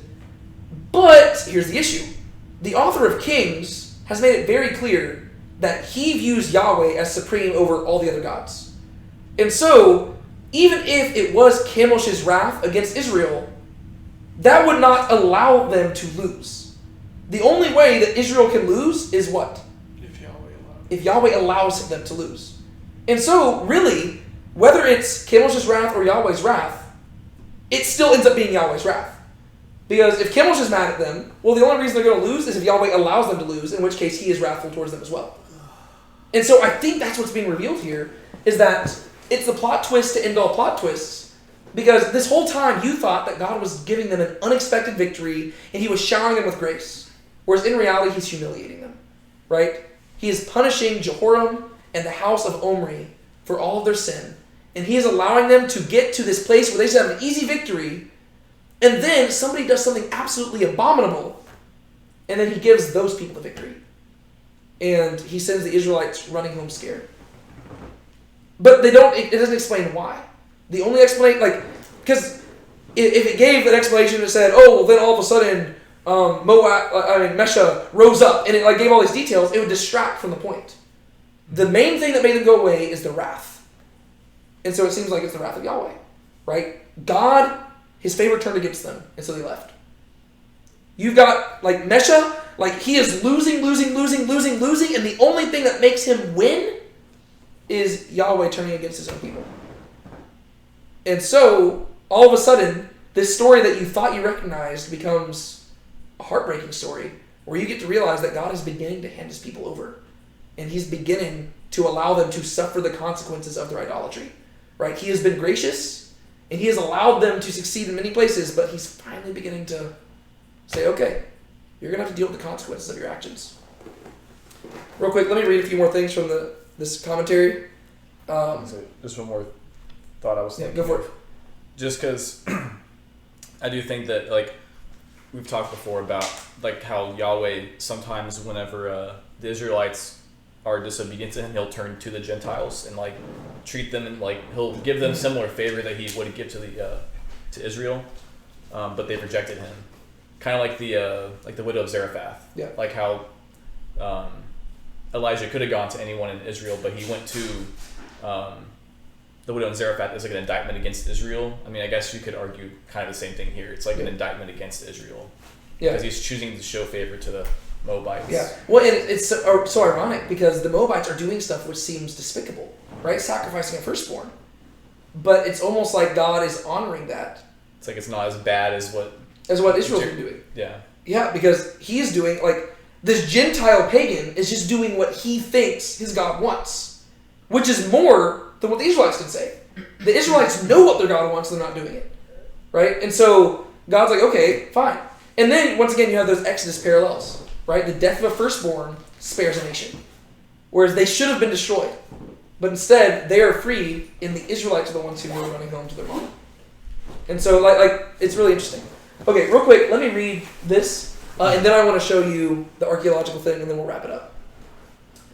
This unnerving story reveals something of God's ways with humanity in general. What is God up to in history or in the specific history of our individual lives? That is often difficult to answer, and frequently, just when we think we have a sense of what God is doing, he turns things inside out and upside down and does something else. He is a living God, and that means he is the God of surprise endings. He does this not because he takes malicious delight in toying with us, nor does he trap us to guffaw over the resulting pratfalls.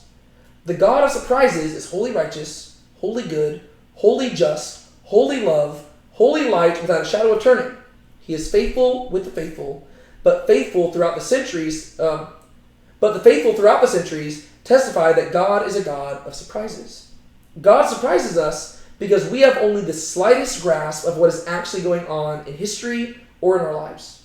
God surprises us because he is doing far, far more than we can imagine, and his plans are far, far bigger than we can perceive. God surprises us with roadblocks and obstacles because he wants us to grow up from complaining, sentimental, childish Jehorims into mature adults, into the image of Jesus, who learns obedience by what he suffers. We have no control over our ends, whether the end of our lives or the end of any particular storyline of our lives. We cannot number our days. When we recognize this, we might respond with fear and anxiety at the feeling of utter helplessness, bottomless dependence. But recognizing that we are not in control of our ends only produces anxiety when we assume that we should be in control. In Scripture, recognizing that we are not in control is a source of joy because it is combined with the confidence that someone is in control, someone who is far wiser than we. Recognizing our utter dependence removes the heavy yoke and leaves us buoyant, lighter than air. This is the wisdom of Ecclesiastes, the wisdom that freely confesses that the world is vapor, and then proceeds to eat and drink and make love. Recognizing that we cannot control our endings is just the reverse side of our basic Christian confession that God controls our endings. Our helplessness is inherent in the basic confession that God is God and we are not. The meaning of our life story depends on what happens tomorrow and what happens at the omega point of our lives. And we do not know what will happen tomorrow. But there is a God in heaven who knows and controls every alpha and every omega, a God who is alpha and omega. 2 Kings chapter 3 does not leave us with an arbitrary God, but it certainly does not reveal a tame God.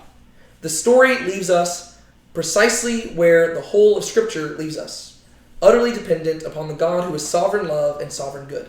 This odd and mystifying story urges us to take the one stance in life. Trust him, remembering that the greatest surprise ending is the double surprise of the gospel. The shocking horror of the son of the king, crucified outside the walls by his own fathers, and the wild joy of a risen Lord. So basically he's just pointing out that this whole story is meant to teach us to trust. Right?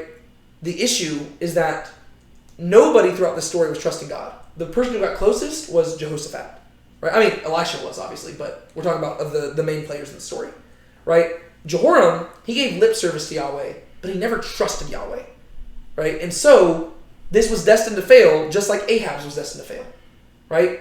Jehoram comes out of the story alive, but he doesn't accomplish his goal. right? And so 1 Kings 22 and this one, they really need to be read parallel to one another because they both hint at the fact that God is a God of twist endings. Because think about it. The Ahab story had a twist ending too, right? Ahab thought that he had escaped, and then a stray arrow comes out of nowhere and pierces him and he dies. It's like, what? It's like the most random thing ever.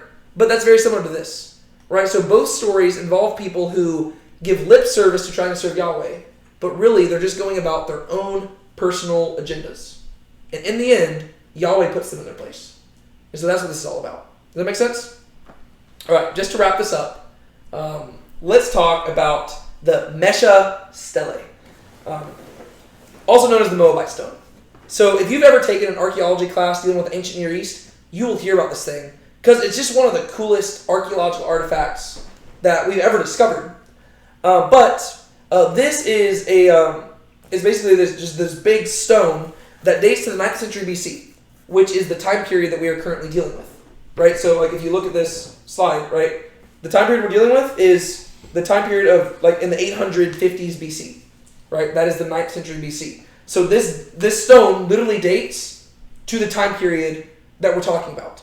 This stone probably was created earlier than the Book of Kings was written. That's kind of cool. And it was discovered in the land of Moab. It's a victory monument commissioned by King Mesha of Moab, and it details his victory over Israel and Judah.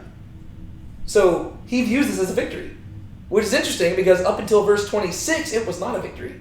He doesn't mention the fact that he almost lost, but most people don't usually mention that part, right? He made it out alive. It's a victory to him. It also includes the earliest known Semitic inscription of Yahweh, mentioning, as opposed to say mentioning, the earliest Semitic inscription mentioning Yahweh, and it seems to reference the house of David, right? So right over there you can see where it says Yahweh, and then towards the end, down at the bottom, it says something that scholars will debate on the translation of it, but it does seem to reference the house of David. And so, I mean, this is just one of those cool things where you talk about this a lot in like archaeology classes, but very few people do in-depth studies through 2 Kings chapter 3, so they fail to appreciate how it lines up. But this is what it reads, right? So this is the translation of it. I'll read the whole thing. It's like 3 slides long, and then we'll just talk about it briefly and then be done. I am Mesha, the son of Chemosh, right? So Chemosh is their god. I am Mesha, son of Chemosh, king of Moab, the Dibonite. My father ruled over Moab 30 years, and I ruled after my father. I made this high place for Chemosh in Kirio, high place of salvation, for he saved me from all the kings and made me enjoy the sight of my enemies. So he is saying that Chemosh, his god, gave him victory over everybody. Omri, king of Israel, oppressed Moab for a long time because Chemosh was angry with his country. So from his interpretation, why is it that Omri was able to make them into vassals?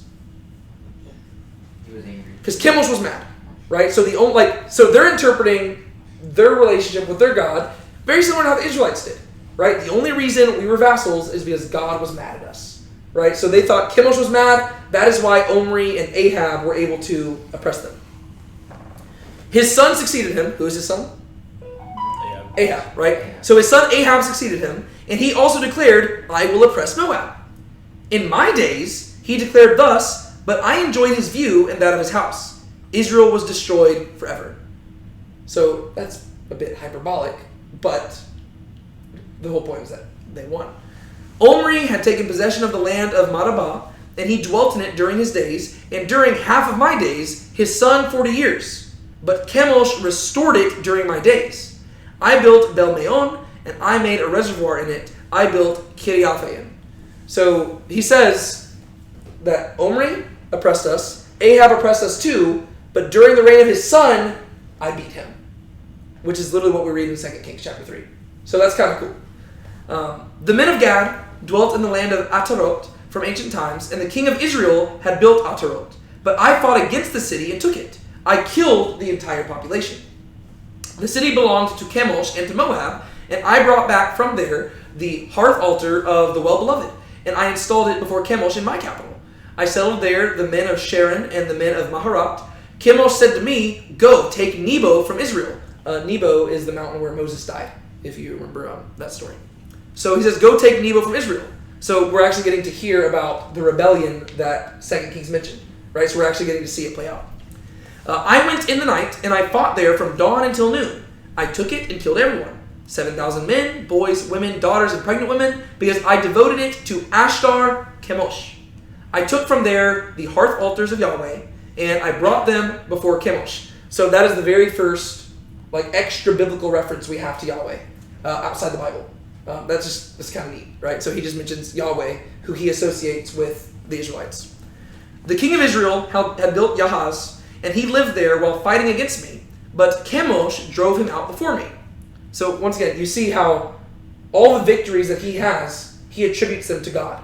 So that's why I'm saying that's how they thought about battle, right? It wasn't just army versus army, it was God against God, right? He says, I took the hearth of Yahweh, right? Chemosh gave me that battle, that victory. I took 200 men of Moab, all its divisions, and I led them against Yahaz. I took it to add it to Dibon. I built Kiriho, the wall of its parks and the wall of the citadel. I built its gates, its towers, and a royal palace. I made the retaining walls of the water reservoir within the city. There had not been a cistern within the city, in Kiriho, and I said to all the people, build for yourselves a cistern, each one in his house. I had Kiriho's ditches dug by Israelite prisoners. I built Aroer and made the road in Arnon. I rebuilt Beth Bamoth because it had been destroyed. I rebuilt Bezer because it was in ruins. The men of Dibon were fitted out for war because all Dibon is my guard. I ruled over hundreds of cities and I added them to the land. I built the temple of Madabah, the temple of Diblatin, and the temple of Baal-Meon. I transported there the small cattle of the land. The house of David dwelt in Horonaim. And Chemosh said to me, go down, fight against Horonaim. I went down, fought against the city, and took it. Chemosh restored it in my days, and I made up 10. And that's where you can tell that it kind of gets cut off at the very end, right? And so that's the Moabite, the Moabite stone. And it's just kind of cool, right? It's one of those places where it's detailing events that line up with 2 Kings, but gives us a different perspective, right? It's not written from the perspective of Yahweh and his people. It's written from the perspective of the Moabites and their view of God, which is actually really neat for us. Like whenever you study the Bible, because we don't really get the other people's perspectives that much, right? And so it's kind of nice for us to see, okay, so this is how they interpreted these events, and you can read those in light of one another to help get a better picture of it. And so I just think that's really cool. I want to share that with y'all just because it's like, I don't know, like it reminds you that these aren't just made up events that are just like fairy tales. No, like even the enemies acknowledge that this happened, and they acknowledge that they apparently view this as a victory, which is crazy because in 2 Kings it doesn't seem like a victory until the last verse. So that's neat. Nick, were you gonna say something? There was another Moabite archaeological discovery that was made in like 1958. Mm-hmm. It's a very small. It was almost like a shard of one of these types of stones, with an inscription on it that talks about. It uses the same title. There's only like 3 lines, and they're all sort of fragmented. But from what people have translated, the first line in it says, "I am son of Chemosh," like it said, king of Moab, the Dibonite. So it's using the same title that he used earlier. And it mentions in the temple of Chemosh, he made a sacrifice, whoever this had this inscribed. And then it goes on to say, Oh, that's cool. Yeah, do you know when did he say when the Moabite stone was discovered? I don't remember what year it was discovered. So archaeology in general is a very recent science. Like it's really like the 1700s, 1800s. Really 1800s is when it really took off. Yeah. And so that's what's so cool about it is that like we're still discovering so much stuff, and a lot of stuff. Like it's crazy how much there is to be discovered. But like we were talking about this whenever I was in Greece and we were like in Corinth. Like we discovered so much in Corinth already, but most of it will probably never be discovered because Corinth is still a city that's inhabited. And so most of the ruins are underneath houses that currently are there. And so you can't just like go dig, you can't like kick people out of the house. But there's so much to be discovered. And just it's almost like daily we're discovering more stuff that really just like supports the Bible, which is the crazy thing is that like we, obviously have some semblance of a knowledge of history because of all the tools at our disposal. Yeah. But there's so much of our history that we still do not have any clue about because we haven't discovered anything. There could be entire civilizations, kingdoms, Oh, there 100% are. 100%. There's a bunch of untold stories that are, wondrous in nature. Well, I think it was like the Hittites. For the longest time, people said, like, they thought the Hittites were just made up. I think it was the Hittites. They're just, like, made up by the Bible. Because they're like, oh, the Hittites didn't exist. And then, like, nowadays, we have so much evidence for the Hittites where they're like, oh, no, like, we know exactly who they are, and we, like, know more about them than what the Bible tells us. Like, it's just crazy, like, just stuff like that. And especially once you get into, like, 2 Kings, like, as we get further along, like, there's a lot more evidence for all this stuff, right? Like, whenever you get to, like the Gospels, there is some stuff, but that's, like, the Gospels are dealing with, like, 3 specific years in, like, one region. Whereas, like, with 2 Kings, you're dealing with generations of stuff and, like, multiple different, like, there's just so much stuff from 2 Kings that archaeology can, like, prove. It's just really we have cool. a lot of history from Assyria and Babylon, but what about the other opponents of Israel? Was there not a lot of record of them because they didn't have scribing? They didn't write it down? I think that a lot of those records were probably kept in the Library of Alexandria, which got burned. Yeah. So a lot of those records we may have had at one point, but they got lost. Well, and another issue is that a lot of the stuff that archaeologists find are basically reduced. We can probably end this video because we're just talking like, but it's fine. A lot of archaeology is mainly reduced to like dry climates because like especially like in Egypt, like we found a lot of archaeology in like the desert, but the thing is like most stuff that like most of the stuff that you would want to find in Egypt is along like the Nile, which is wet, obviously, and like that stuff like deteriorates, and so a lot of archaeology like history is just history we're never gonna find because like paper, like that, like the Dead Sea Scrolls. The only reason we have the Dead Sea Scrolls is because somebody decided to literally just throw them in pots and hide them in a cave in the desert, and so it's like, well, yeah, in a desert those can last 2,000 years. But like if I left a piece of paper sitting outside here in Texas, it would last probably half a day. It'd be gone, right? And so, like when it comes to archaeology, we're blessed by how much we've discovered, but there's also just so much we're just never going to be able to discover. Are you saying it was largely due to the fact that they went out of their way to preserve it? Yeah, but I'm also just saying I was really emphasizing that percentage-wise, like there's so little that we're going to be able to discover because most of the regions that are inhabited by people are wetter climates, which inherently works against archaeology. That's why I think the burning of the Library of Alexandria set back our understanding of history so far is because that literally contained thousands of years of records from an area which we know a lot about because of the significance of like the biblical texts that come from it. Is that Egypt? Yeah. So Alexandria is a city in like southern Egypt. It's on the was it on the coast? I think so. I don't know. Yeah, I think it's on like it's on the delta.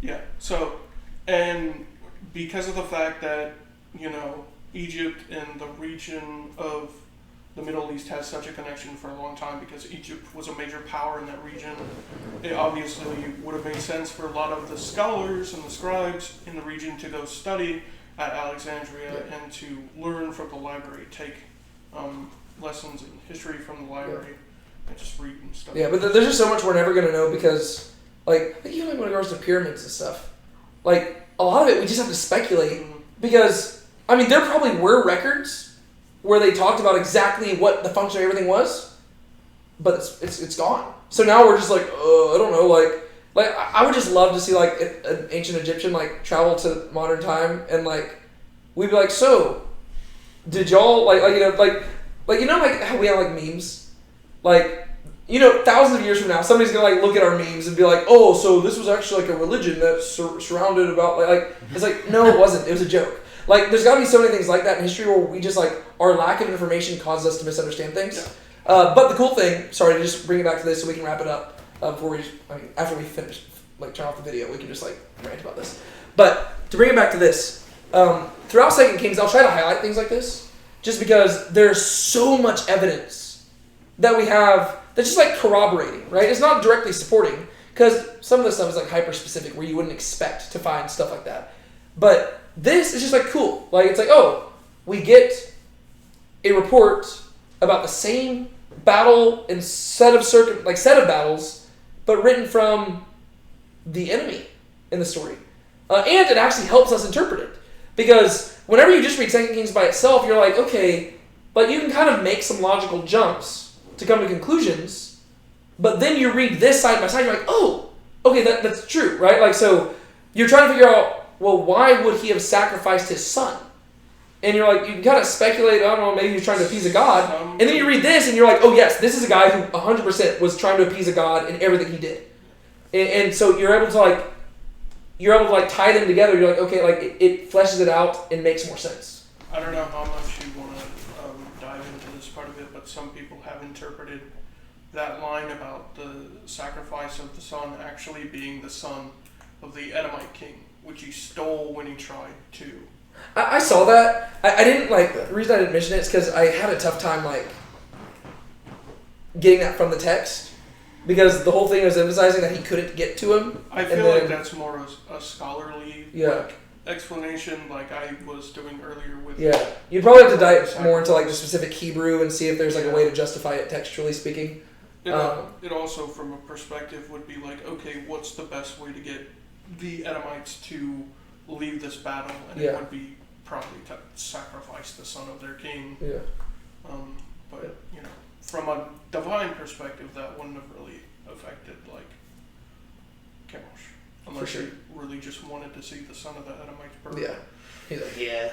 He's like, this appeases me. Yeah. Okay. Last thing. Any application things that y'all want to highlight before we wrap it up? I mean, I kind of tried to talk about some application here and there. I guess I mainly just talked about Elisha being a jerk to people, which isn't the best application to take away from this. I'm not saying to go out and be a jerk, but I'm saying that there are times when apparently that can be justifiable godly behavior. But I think those times are rare. Biggest one to take away from this chapter is don't blame God for your own stupidity. Yes, your own stupid decision, your own thing. Yeah. He is in control of a lot of things, but you shouldn't place the blame on him for, stuff like that. Application, don't be a Calvinist. No, I'm kidding. You can be a Calvinist if you want. I don't care. But I think that actually is a good application, right? Trust that God is in control, but recognize you're responsible for your own actions as well. Right? And all because things are going badly isn't because God is against you. It might be that you're just being stupid. Yes. I mean, it could be that God's against you, but the reason he's against you could be because you're being stupid. Because it turns out he was correct in both ways, right? He was being stupid, and he did this to himself. And then God acted like he was going to lift him out of it. And then God was like, plot twist, I am actually against you. Go back home. So technically he was right? The thing that he was wrong about is that Yahweh didn't lead him into the battle. But Yahweh did ultimately kind of deliver him into the hands of the Moabites, right? It wasn't like an outright defeat. It was more just like a draw, which whenever you're trying to suppress a former vassal state, if it isn't a defeat, well, then you got defeated, right? I mean, it was also 3 nations against the one. Yeah, it's like, guys, they were the underdog and you didn't defeat them. That's embarrassing. Yeah, pretty much. All right, somebody want to close out in prayer? Somebody over here, since Ben and I prayed at the beginning. I can do it. Go for it. Father God, as we, first of all, let's just, we thank you for the opportunity to go through your text and just talk about it and get different applications and just understanding the story of the Bible better. Also, we pray that as we leave this place, that your words would not stay here, but they would follow us, and that we would continue to think about these, to just think more about the text and come to better understand how you work and how we fit in the picture. That would help us grow, and that we would be part of the solution, that we would not be stubbornly against you, that we would not be like Jehoram, but rather that we would work with you. Father, we praise you, we thank you, and it's in your name that we pray. Amen. Amen.